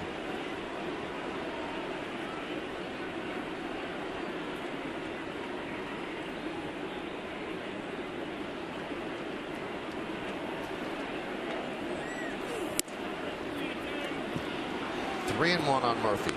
We're in the seventh, and it's 2-1 Yankees.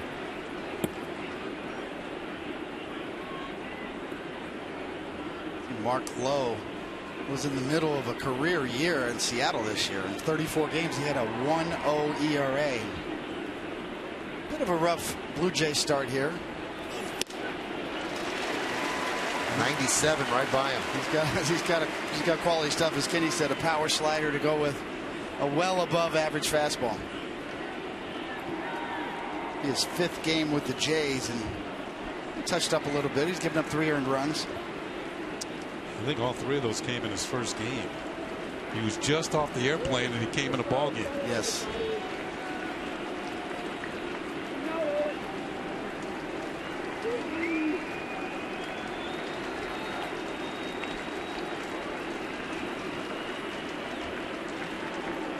Three-two.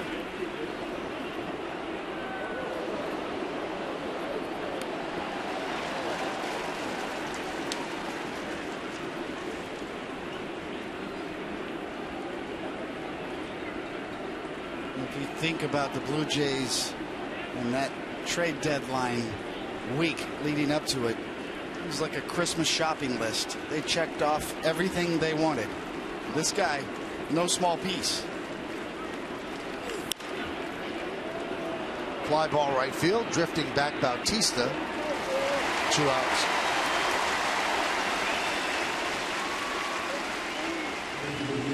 Another quiet piece was LaTroy Hawkins, the veteran down there to go with the youngest closer in the game, really the youngest player in the game, Roberto Osuna, who's the Blue Jay closer. But the 2 relievers they added, just what the doctor ordered.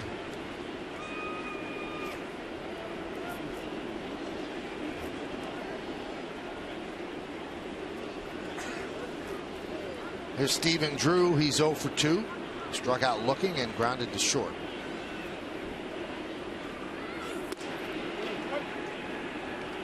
1-0. Boy, the 5 games between the Yankees and the Blue Jays, 4 of them have been unbelievable nail biters. The 6-0 loss, obviously the difference, and that was tight until Ivan Nova gave up that grand slam. It was actually a scoreless tie until the grand slam, the smoke. You can't really plan for this. You know, I know Major League Baseball gets a lot of grief for their scheduling sometimes, but having the Blue Jays and Yankees backloaded this year, luck of the draw, fantastic, and also Yankees and Mets in the middle of September coming up.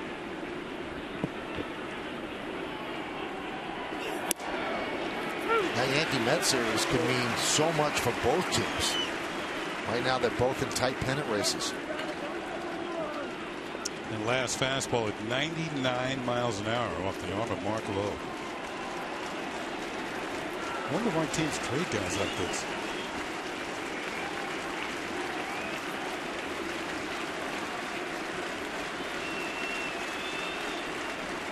One, two. Line drive, base hit for Drew. So a 2-out single turns the order over, and that'll bring up Ellsbury.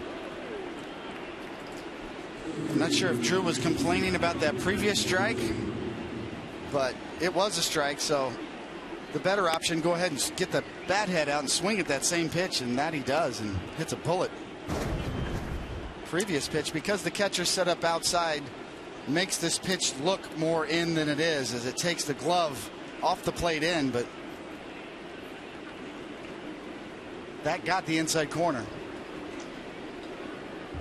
Same pitch right after it almost. Drew drills it.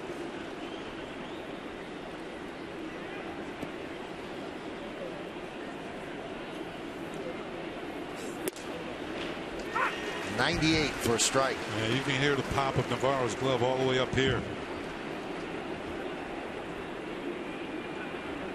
Some high octane from Mark Lowe. With some life on it too. Got a little late movement.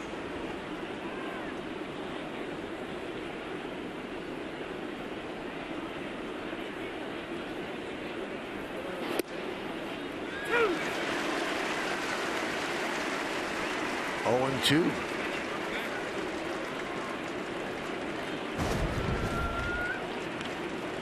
Might have got a little benefit of the call here. As you see, that's a high slider with the catcher setting up right on the outside corner.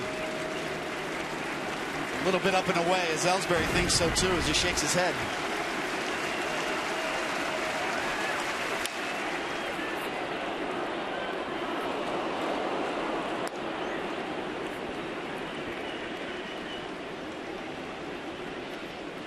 Getting these kind of games with so much on the line, every pitch is magnified. Every call is questioned on both sides. 2-1 Yankees. Home runs by Beltran and Teixeira. Top of the 7th. Runner on first. 0-2 count on Ellsbury. Popped up shallow center field. Pilar there in plenty of time. Puts it away for the final out. At the end of 6.5 time for the 7th inning stretch. 2-1 Yanks.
and that's why getting length from Tanaka is going to be so very important. Time for the game summary, brought to you by your local Nissan dealer.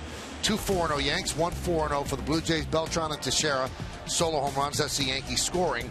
Tanaka's gone 6, 4 hits, 1 run, 3 walks, and 4 strikeouts. So as we go to the bottom of the 7th, he's still out there, and it'll be Goins, Revere, and Tulowitzki, 8, 9, and 1 in the Blue Jays order.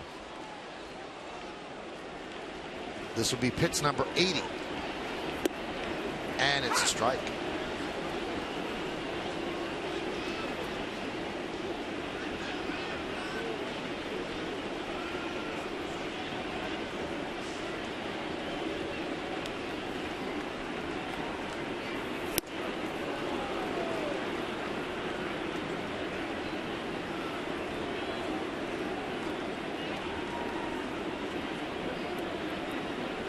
Blue Jays starting pitchers with Estrada done for the day have now gone 19 straight games without allowing more than 3 earned runs, and that's a Blue Jays record. So you look at their lineup and say, well, that's why they're doing so well. Their pitching's a big part of it too. And when you factor in their bullpen on top of that, has been excellent.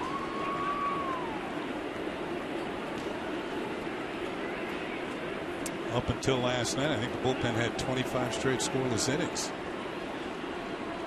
Hawkins is up.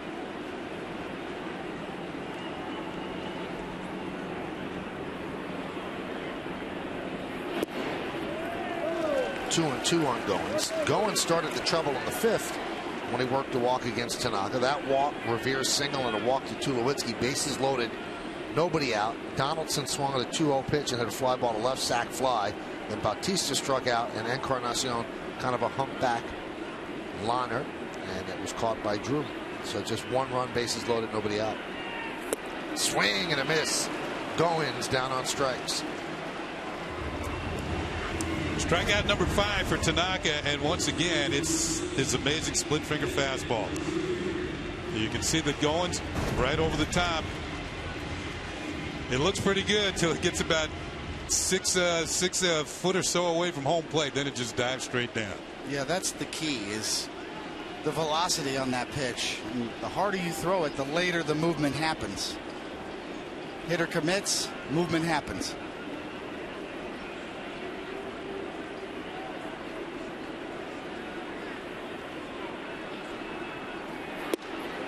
The crowd, 46,630. And it's the 9th sellout of the year. Yeah, a lot of Yankee fans in Western New York. It was a big weekend. They didn't know at the time, when they probably got their tickets months ago, that this series is going to be of this magnitude. And Buffalo, Rochester, maybe Syracuse, as far away as Watertown, those type of towns or cities.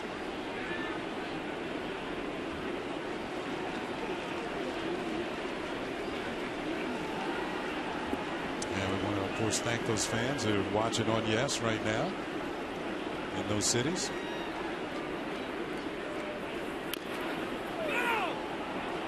Cat-like quickness there by Murphy. Tried to steal an out, but Baker would have none of it.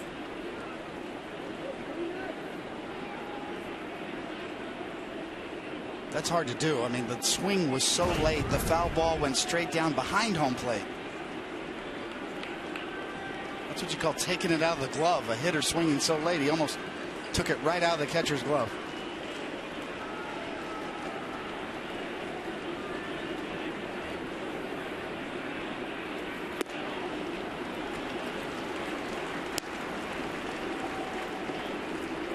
Tanaka retaining his stuff very well here. Even the pitch count's in good shape. But a couple of 90-mile-an-hour splitters in this particular inning shows that his stuff has not diminished.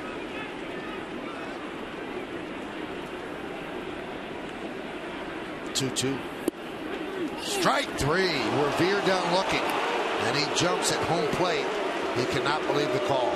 Just making a big jump and head back to the dugout. Good spillover fastball. Watch the movement on this one. Right back to the corner, and a good job of John Ryan Murphy holding it right there for Jordan Baker to take a look. Here's that big jump at the end of this. One more. Yep, there you go. It's the first time we've seen that pitch all day. You know, I've been harping that the inside corner is open for Tanaka. And what a dandy that was. Rounded up the middle and grabbed by Gregorius. Fires to first. He took a hit away from Tulowitzki as Tanaka works a 1-2-3 inning. On artificial turf, D.D. Gregorius quickly to the glove side, snares it in the webbing, does a 360 off balance throw right to Bird for the final out, and Tanaka likes what he sees as we go to the 8th.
Turning in a sparkler once a game. Well, first of all, he comes up with it, knocks it down, doesn't come up with it cleanly, has to recover, throws off balance, falls backwards, probably didn't see the end of the play, but he made an accurate throw for the out. Probably facing the, looking up at the sky, or at least the roof here at the Rogers Center. What a play. Now, credit where credit is due, department. This was a trade that was highly criticized right out of the gate, because Shane Green was 3-0 with an under 1 ERA for the Tigers.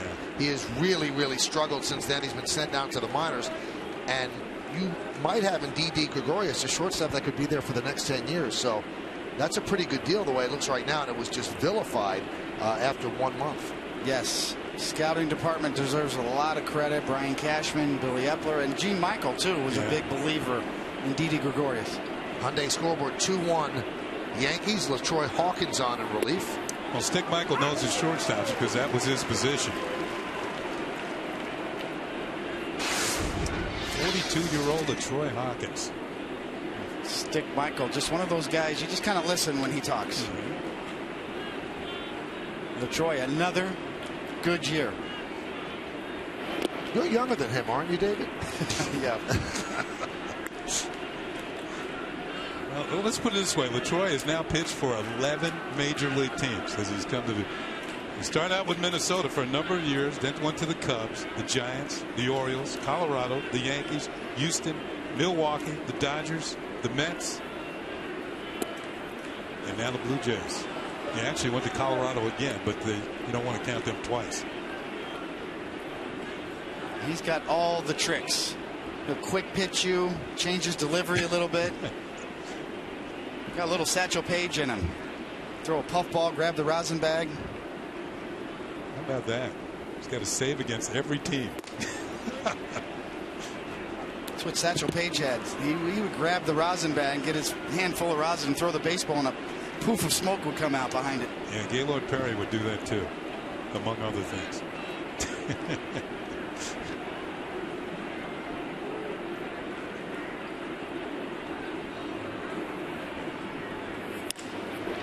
Grounded to short. Tulowitzki gets Gardner. One away. Series finale tomorrow afternoon, and the starting pitcher is brought to you by Verizon Fios, the fastest, most reliable internet. We get another look at the rookie Luis Severino against Drew Hutchison, who has certainly had great run support. He has a 5.26 ERA, and he's 11-2. And our coverage on Yes begins at noon. First pitch will be right around 107. Yeah, Drew Hutchison just pitching to the scoreboard with that record. Not. He's getting a lot of help. Severino could use a little bit more help. In his first couple of starts, the Yankees haven't really given him the affordability of run support. Beltran with a high fly ball, right center. Going back is Bautista, leaping at the wall. He can't make the play, and it caroms out to the center fielder, Pilar. It's a double for Beltran, who missed another home run by just that much. Good effort by the right fielder, Bautista. But this is just a matter of whether he's going to stay in the ballpark and get out. Look at him, see where he is. He knows his ballpark. He leaps at the wall, and just to the side of his glove. Pilar backing him up as center fielder should. And this is going to hold Beltran to a double as Pilar is going to get it back in. Beltran leads the Yankees in 2 base hits. His afternoon is done as Chris Young will pinch run and play right field.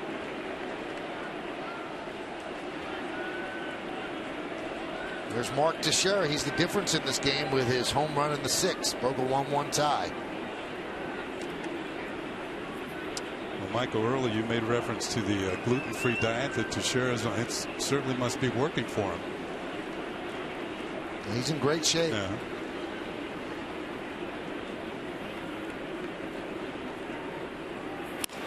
Line drive, a base hit to left field. Young rounds third. He will score. It's an RBI single from Mark Teixeira. It's a 3-1 Yankee lead.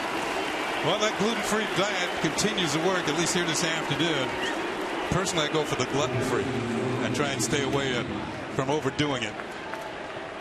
But Teixeira, gluten-free, gluten-free, however you want to look at it, this is a base hit. The Yankees have another run. Pitch up in the middle of the plate. The shift was on. He goes against the shift. The best person on the field to have a chance to get that was Chris Young. And Chris Young had other ideas. He's headed for home, and the Yankees have a 2-run lead.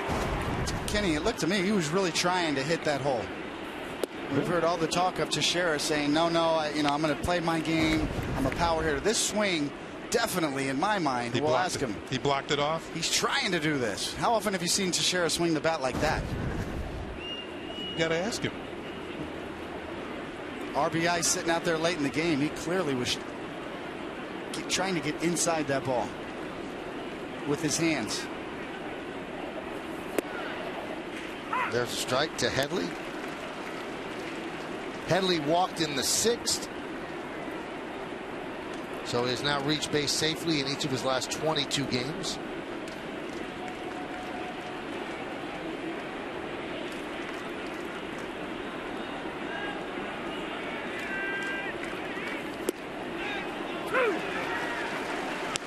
As we get to the latter stages of this game, this is usually where you see Betances heating up.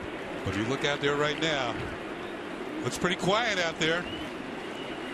We talked about this being a statement game for Masahiro Tanaka. Well, he's still in this game.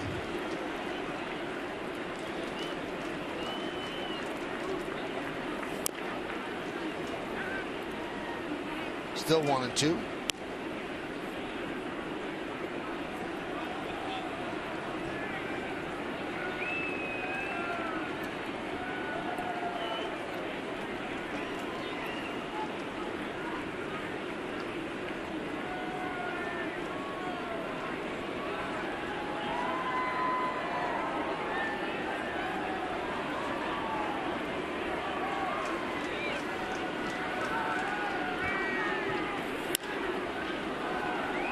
Fouled away.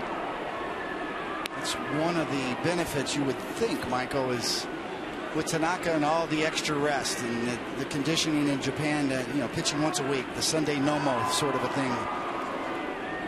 You would think you could get more pitches out of him. He's pitching with an extra day here. He should be able to go to 115, 120 pitches.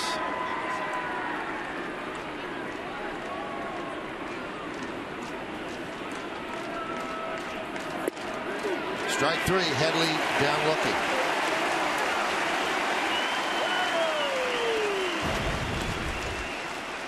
Right to the glove. Pinpoint control from Hawkins on a backdoor cutter. It's the old, you throw pitches, you throw strikes that look like balls, and you throw balls that look like strikes, meaning pitches that look like they're going to be out of the strike zone and then dart over the corner at the last minute. Here's Greg Bird. He's 0 for 3, still looking for his first big league hit. And there it is. He's in the books. Greg Bird picks up a single. He moves Teixeira to second. That baseball is going to go into the Yankee dugout. And his parents, Jim and Lee, are all smiles. Bob looks a little less nervous now. Got a major league batting average. I like that reaction from Greg Bird. You see it right there? He's not happy. He feels like he should have more hits. Of course, he's happy that he got his first one out of the way, but almost had a 2-run home run, just foul. He's had some good at-bats.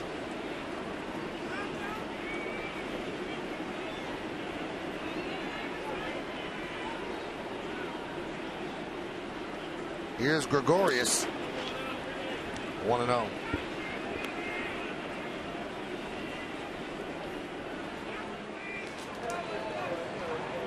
Heard a lot about the youth movement of the Yankees.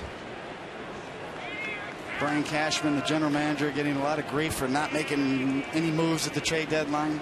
A lot of these kids, they don't look overmatched to me, including Severino, who we'll see tomorrow. Greg Bird has not looked overmatched at all. Here's a look at his first major league hit. Looked like a sinking fastball going away. Good approach. Went the other way. Ran it right through the hole. And this time you get to stay at first base. He's got a beautiful swing. Yeah, he does. That's Mattingly-like to me.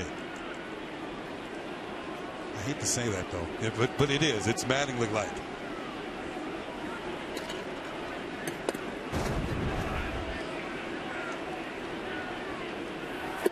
You know what, though? If I could change one thing about Bird, I would give him a different number. I'd give him number 33. I looked, it's available. Another Bird had that, Yeah, right? most definitely. Hall of Famer.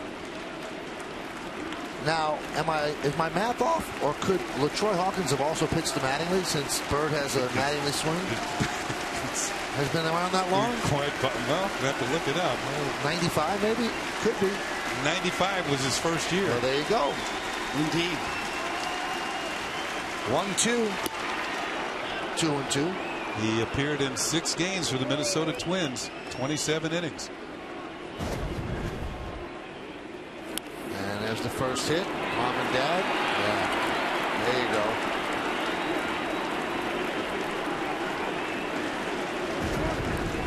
Not exactly jumping out of their shoes, but I kind of like that too. They expect more too. Hey, that guy's he belongs here. 2-2. Swing and a miss. Gregorius down on strikes, but the Yankees get an insurance run. Greg Bird gets his first major league hit. We go to the bottom of the 8th, 3-1 Yanks.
All right, those were the thrilling moments of the game brought to you by Pepsi. We go to the bottom of the 8th. Yankees up 3-1. Tanaka has been pitching a beauty on the Hyundai scoreboard. Josh Donaldson fouls it off. The future Yankees, the baby Bombers, they're all very close. And Aaron Judge is down at AAA. And he just sent out a tweet. So he's watching this game and he's living and dying with his buddy. He goes, "Attaboy birdie, first of many." And Judge had a big day yesterday. He had a home run. He's playing very, very well for Scranton Wilkes-Barre. Yeah, you got to love that. That's what the Royals had, where those kids came up together and they rode the buses together. And when they got to the big leagues, there was a real affection for each other. And that's what separated the Royals over the last few years. And that's what the Yankees got brewing right now. That's why Brian Cashman wanted to hold on to all of his prospects. And if you're just tuning in, yes, this is a Yankee starting pitcher still out there in the 8th inning.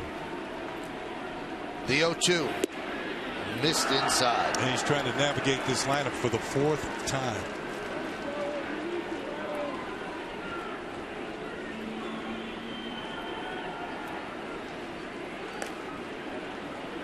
Adam Warren is up.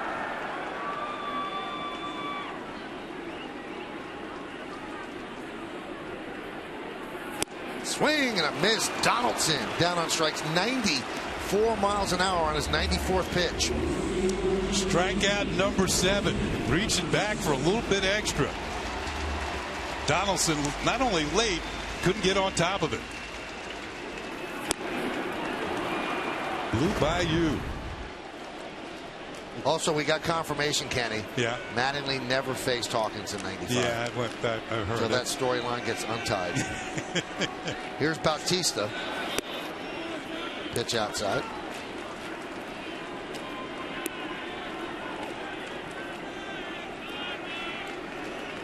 Different look in Tanaka's eyes out there now, all of a sudden. Smelling it.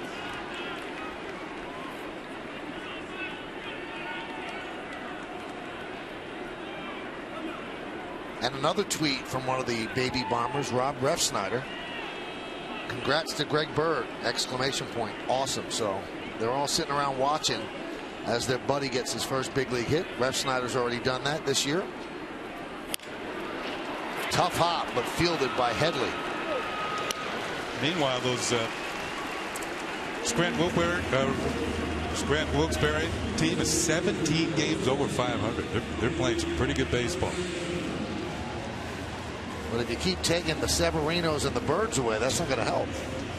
Well, you know what? They might not all be here in September. It doesn't help the record, but it helps the morale, and that's really the key point that the Yankees really haven't had in a long time. When minor leaguers see their brethren get promoted and have success, it increases the morale substantially on the lower levels. Well, Brian Cashman served notice to the minor league managers. Listen, we're going to call up a lot of people in September, so get ready, because the most important thing is the big club. How are you going to help them? Yeah, Dave Miley has sent a lot of pitchers up, and they've gone back. Others have replaced them. It's hard to quantify that, that mentality, that emotional lift you get when you see your former teammate go to the big leagues and have success. If he can do it, I can do it.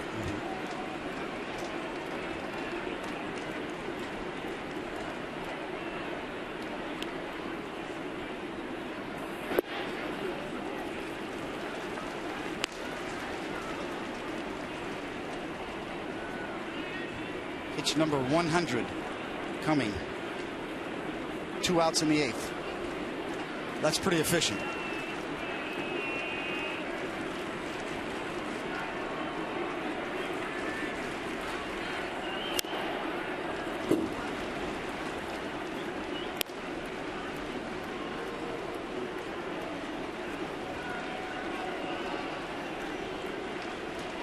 No, sometimes when you face the really good pitchers and you get in situations, they can smell the finish line, and they get tougher.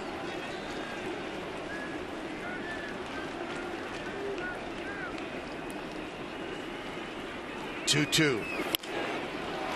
Punched out the other way. A base hit for Encarnacion.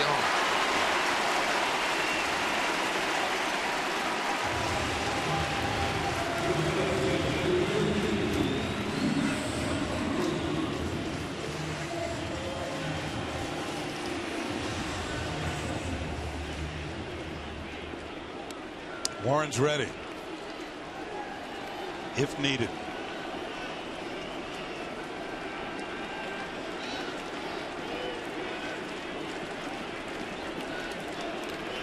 You'd like to get Colabello so you don't turn the lineup over. And whoever pitches the ninth gets the bottom of the order. Colabello is the number 5 hitter in the lineup. And he's 1 for 3.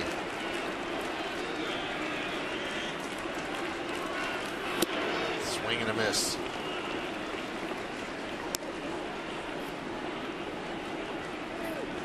You gotta love the body language from Tanaka on the mound right now late in this game. We mentioned it several times how much the Yankees need him to be an ace, to be the number 1 guy. Very determined looking.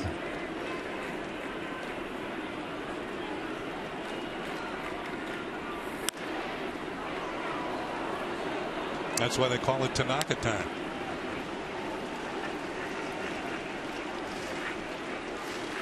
No messing around.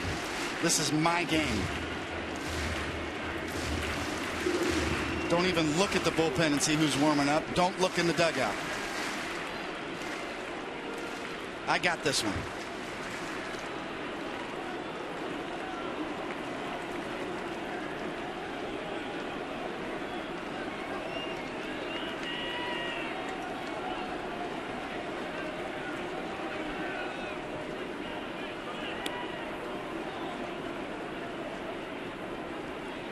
The 0-2. Strike 3. Colabello down looking. And if that's the final pitch for Tanaka, he's finishing with a flourish. We go to the ninth. It's 3-1 Yankees.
As the Yankees and the Blue Jays clash in the series finale. Coverage starts at noon with Audi batting practice today and the Tri-State 4 pregame only on Yes. Get a chance to see Luis Severino make his 3rd big league start. Well, the 9th sellout of the year has watched this one, and it's been a pitcher's duel. 3-1 Yankees. Mark Teixeira with 2 RBIs and Carlos Beltran with a solo home run. And right now it's 3-1 as we go to the 9th. As promised earlier in the game, we've selected the Data Strong fan photo of the game. Tweet your strongest fan photo to hashtag #YesDataStrongFan. And you just might see yourself in an upcoming broadcast brought to you by T-Mobile. Ward 52-1 or 521J. And a generation of Jeter fans. The captain through the ages. New pitcher for the Blue Jays. It's Aaron Loop. And he's going to face Murphy.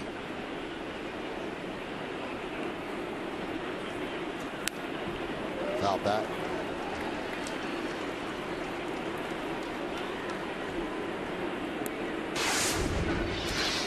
48th game for Loop.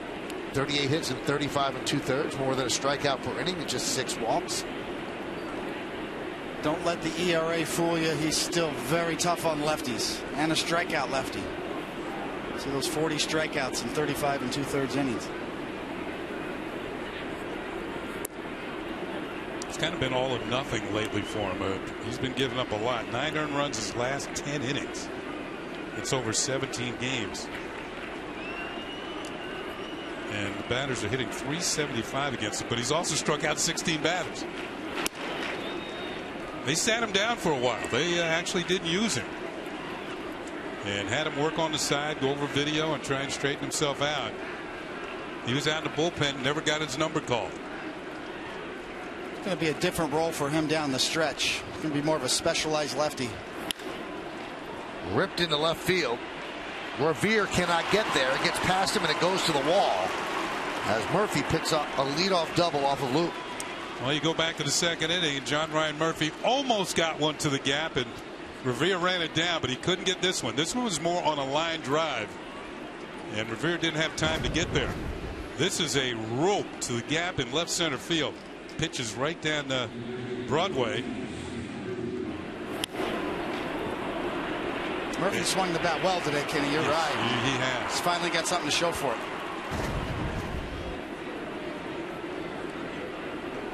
So the role of a backup catcher is not an easy one.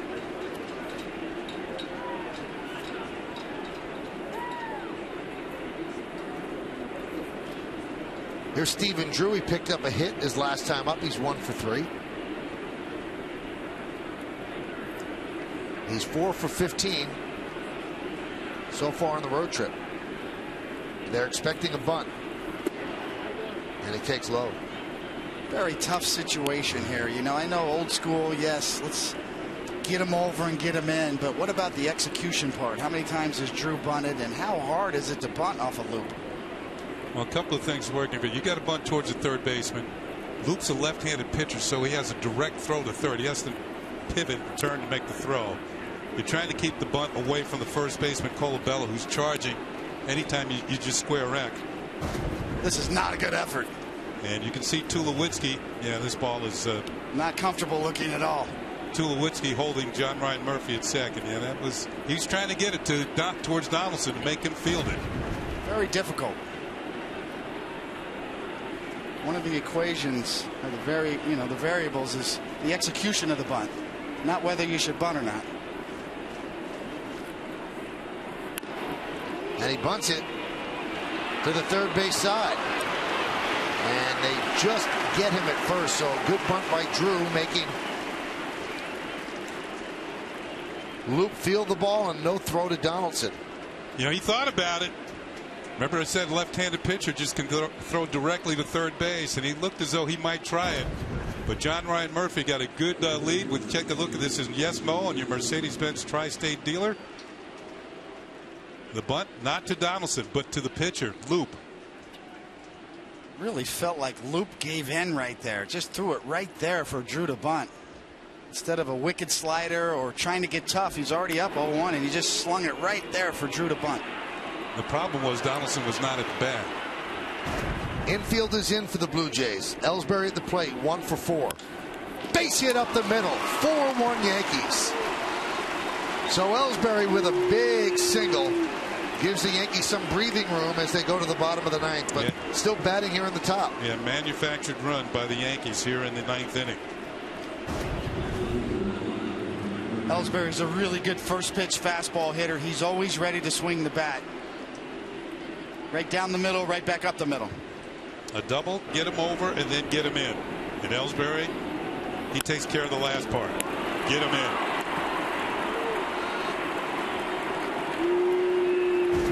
You really got to question the pitch selection there. 2 in a row. If you're going to be a specialized lefty coming late in the game, you got to throw your breaking ball a little more often against lefty on lefty. Come in and get nasty on lefties. And you're right. If you're a left-handed hitter, that's what you're looking for. You're looking for the breaking ball. Just ask Paul O'Neill. Yeah, that one right there a little more often. Especially the way he throws across his body.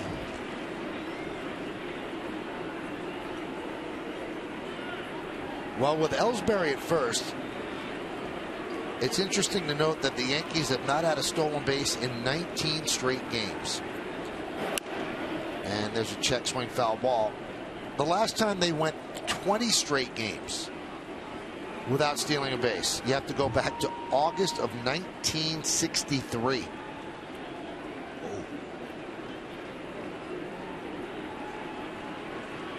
Well, they in those days, they were a big-time home run hitting club.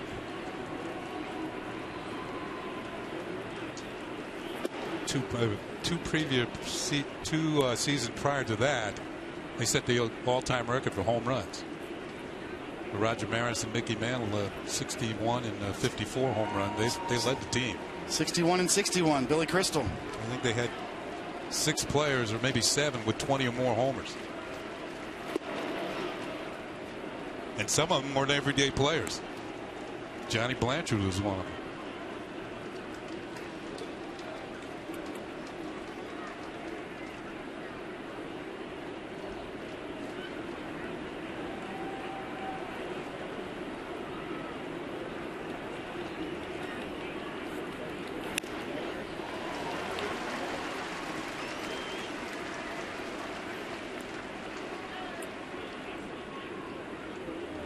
Well, Liam Hendricks, the right-hander, is warming. In all likelihood, he'll come in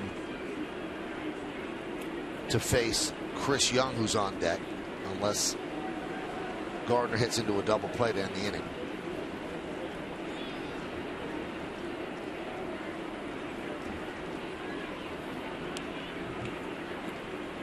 When you look at the 63, you mentioned the 1963 Yankees.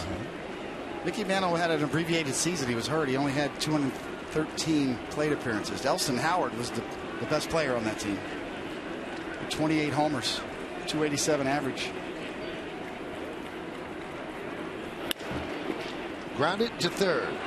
There's one on to first. Not in time. And Goins pointing to the dugout as if to say, look at that. I think he was safe. Or I think he was out. But I think he was safe. I think he's just hoping for the best here. He made a nice pivot, nice throw, but I believe Gardner beat it. Yeah, you know, coming across the bag like that, he couldn't get it quite enough on that throw. A little bit of wasted movement. Foot's on the bag. Baseball still not in the glove.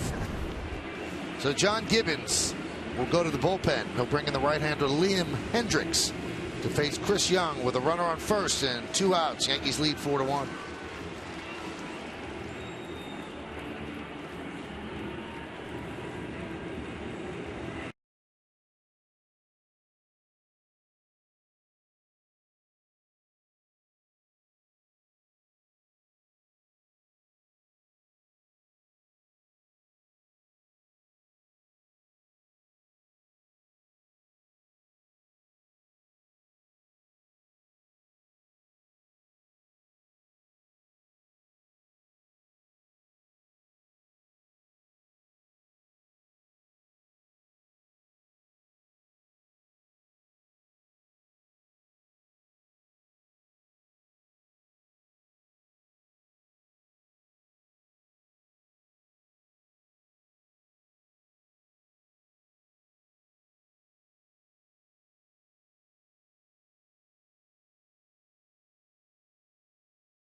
The first inning to Carlos Beltran. This will be number 12 on the season. It is second in 2 games and 2 at-bats. This gives the Yankees an initial 1-0 lead. The game was 1-1 in the 6th when Mark Teixeira connects for number 31 on the season. That gave the Yankees a 2-1 lead. They've increased it to 4-1. Those are our Land Rover drives of the game.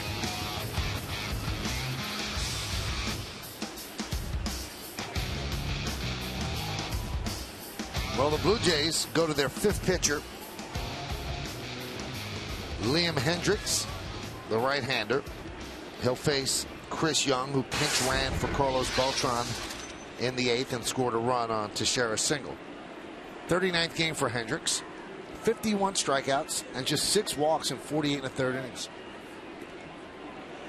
Chases Gardner bat.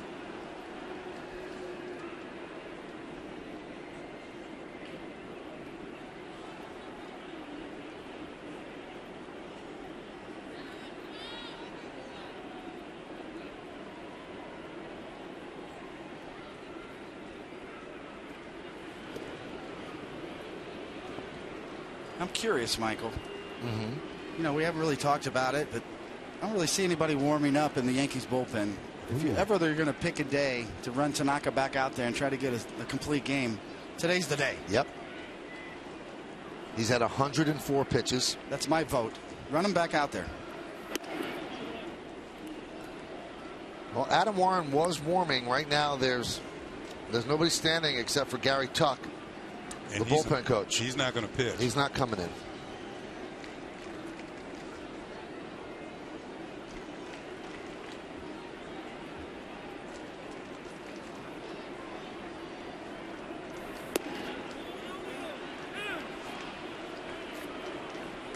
Two and 0.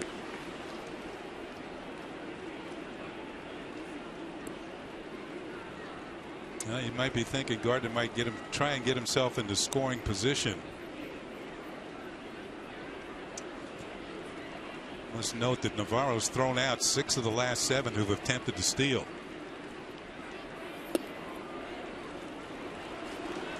Missed outside, 3 and 0.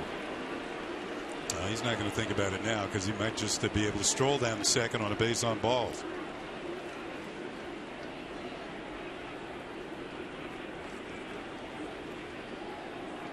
Here's where you shorten up your lead at first. There he goes. And our long national slowdown is over as the Yankees steal a base. Michael said finally breaking the speed limit. Stolen base number 16 for Brett Gardner.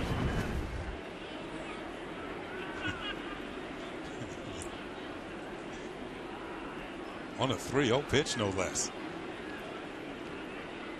And that's not usually the best pitch to steal on, because usually a fastball right down the middle. And that's Gardner's first stolen base since June 12th.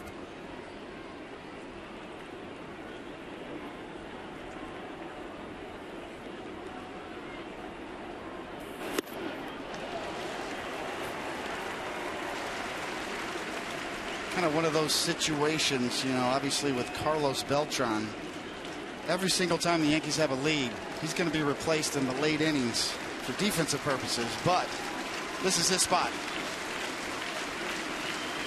So you lose the bat. This will be power against power in all likelihood. Hendricks goes with a fastball.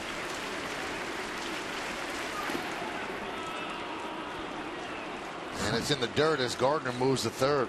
Michael, I agree with you. And he just blew one by him, and then he goes with a breaking ball to bring up Mark Teixeira. Very odd. Yeah. Just blew one by. I'm going to trick him this time. Ball 4.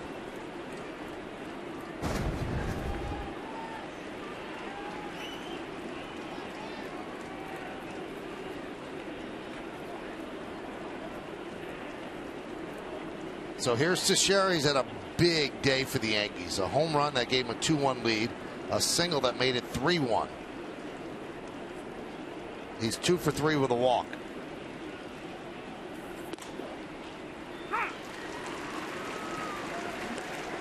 With the resurgence of Alex Rodriguez, it kind of ties up the DH spot. And the Yankees do have an older team. You see Justin Wilson up.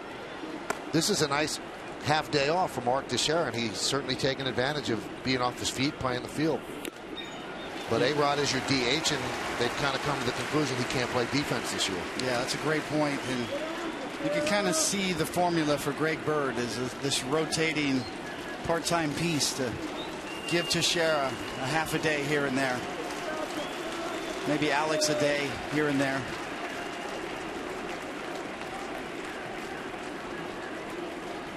Count 0-2 on Teixeira.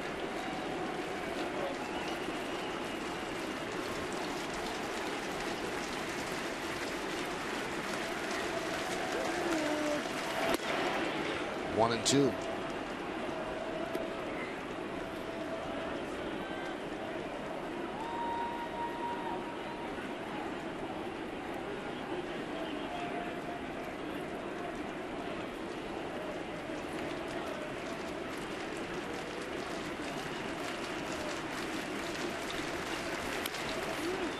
The last time the Yankees had a start of 9 innings here in Toronto, you have to go back to April 22nd, 1998, when Andy Pettitte held the Blue Jays to 1 unearned run.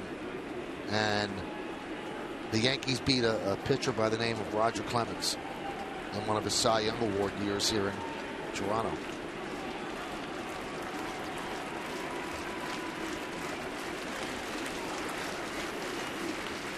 One, two.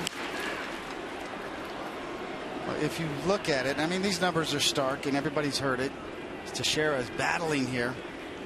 There's been 1,725 games started in the American League and just 47 complete games. 2 teams don't have any, Tampa Bay and Baltimore. The Yankees have 2. Cleveland leads with 8.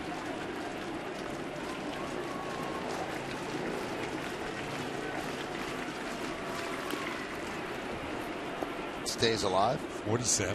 47 complete games in the American League this year out of 1,725 games started. Just the American League.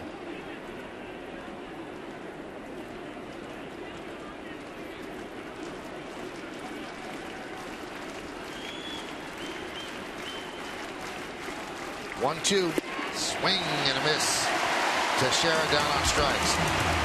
The Yankees get a run on 2 hits, no errors, and 2 men left. Oh yeah, and a stolen base. Who's going to pitch the bottom of the 9th?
The key plays from today's contest, plus Meredith Marakovitz talks to the players in the clubhouse, and also you'll get Joe Girardi's reaction and the manager's report. It's all coming up on the WB Nation Yankees postgame only on Yes.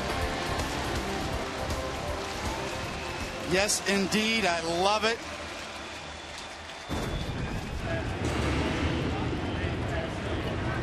Come on, come on. Love that, too. John Ryan Murphy imploring Masahiro Tanaka. Come on, come on. Let's go.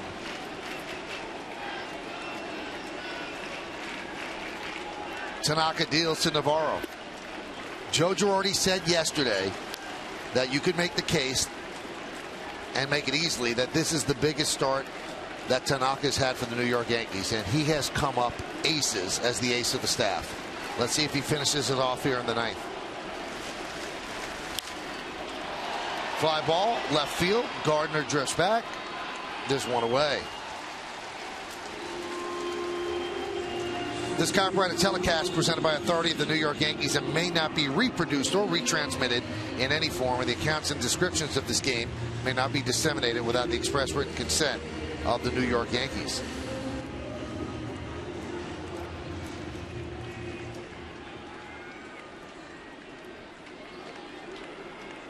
Kevin Pillar, 0 for 3 against Tanaka.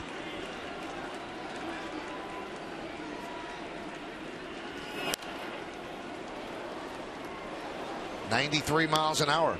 Foul back.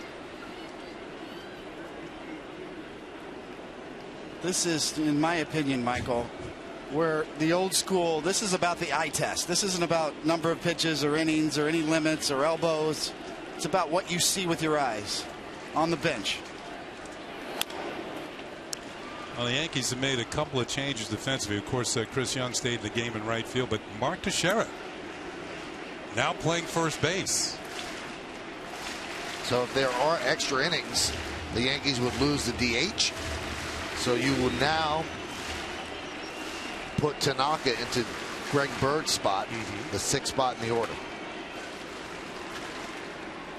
In other words, Michael, velocity still there, still throwing the ball very well.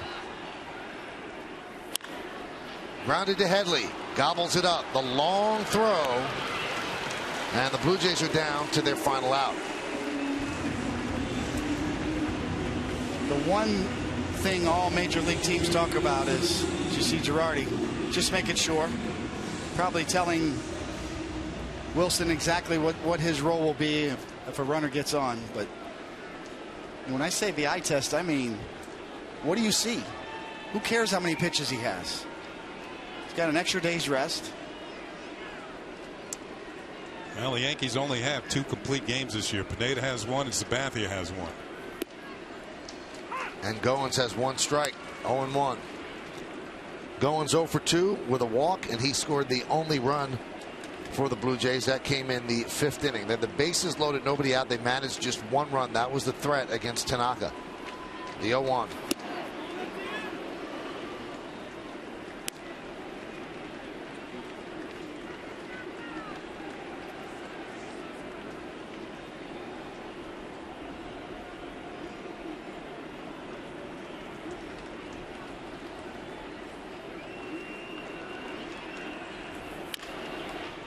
Grounded to Gregorius, sets, fires, and the Yankees win 4-1. A complete game 5-hitter from Masahiro Tanaka. The Yankee bullpen was spent. They needed to follow up last night's win with another win, and their ace was on the mound, and he lived up to everything that word means, David. Just look at the emotion on the face. Masahiro Tanaka coming through big time, making the statement that needed to be made, and then some. That's pretty impressive. No Betances available, no Miller available, no problem. Here's the last out of the ball game. A chopper off the turf. Didi Gregorius will do the honors, and you can see the result and the enthusiasm and just the pure joy on the face of Masahiro Tanaka and his catcher John Ryan Murphy. A complete game effort as the Yankees win this one by a score of 4-1. What a ball game. Great ball game. A couple of big home runs, one by Teixeira, one by Beltran. A complete game effort by Tanaka. They win 4-1. We go to the studio with Bob Lorenz and Jack Curry.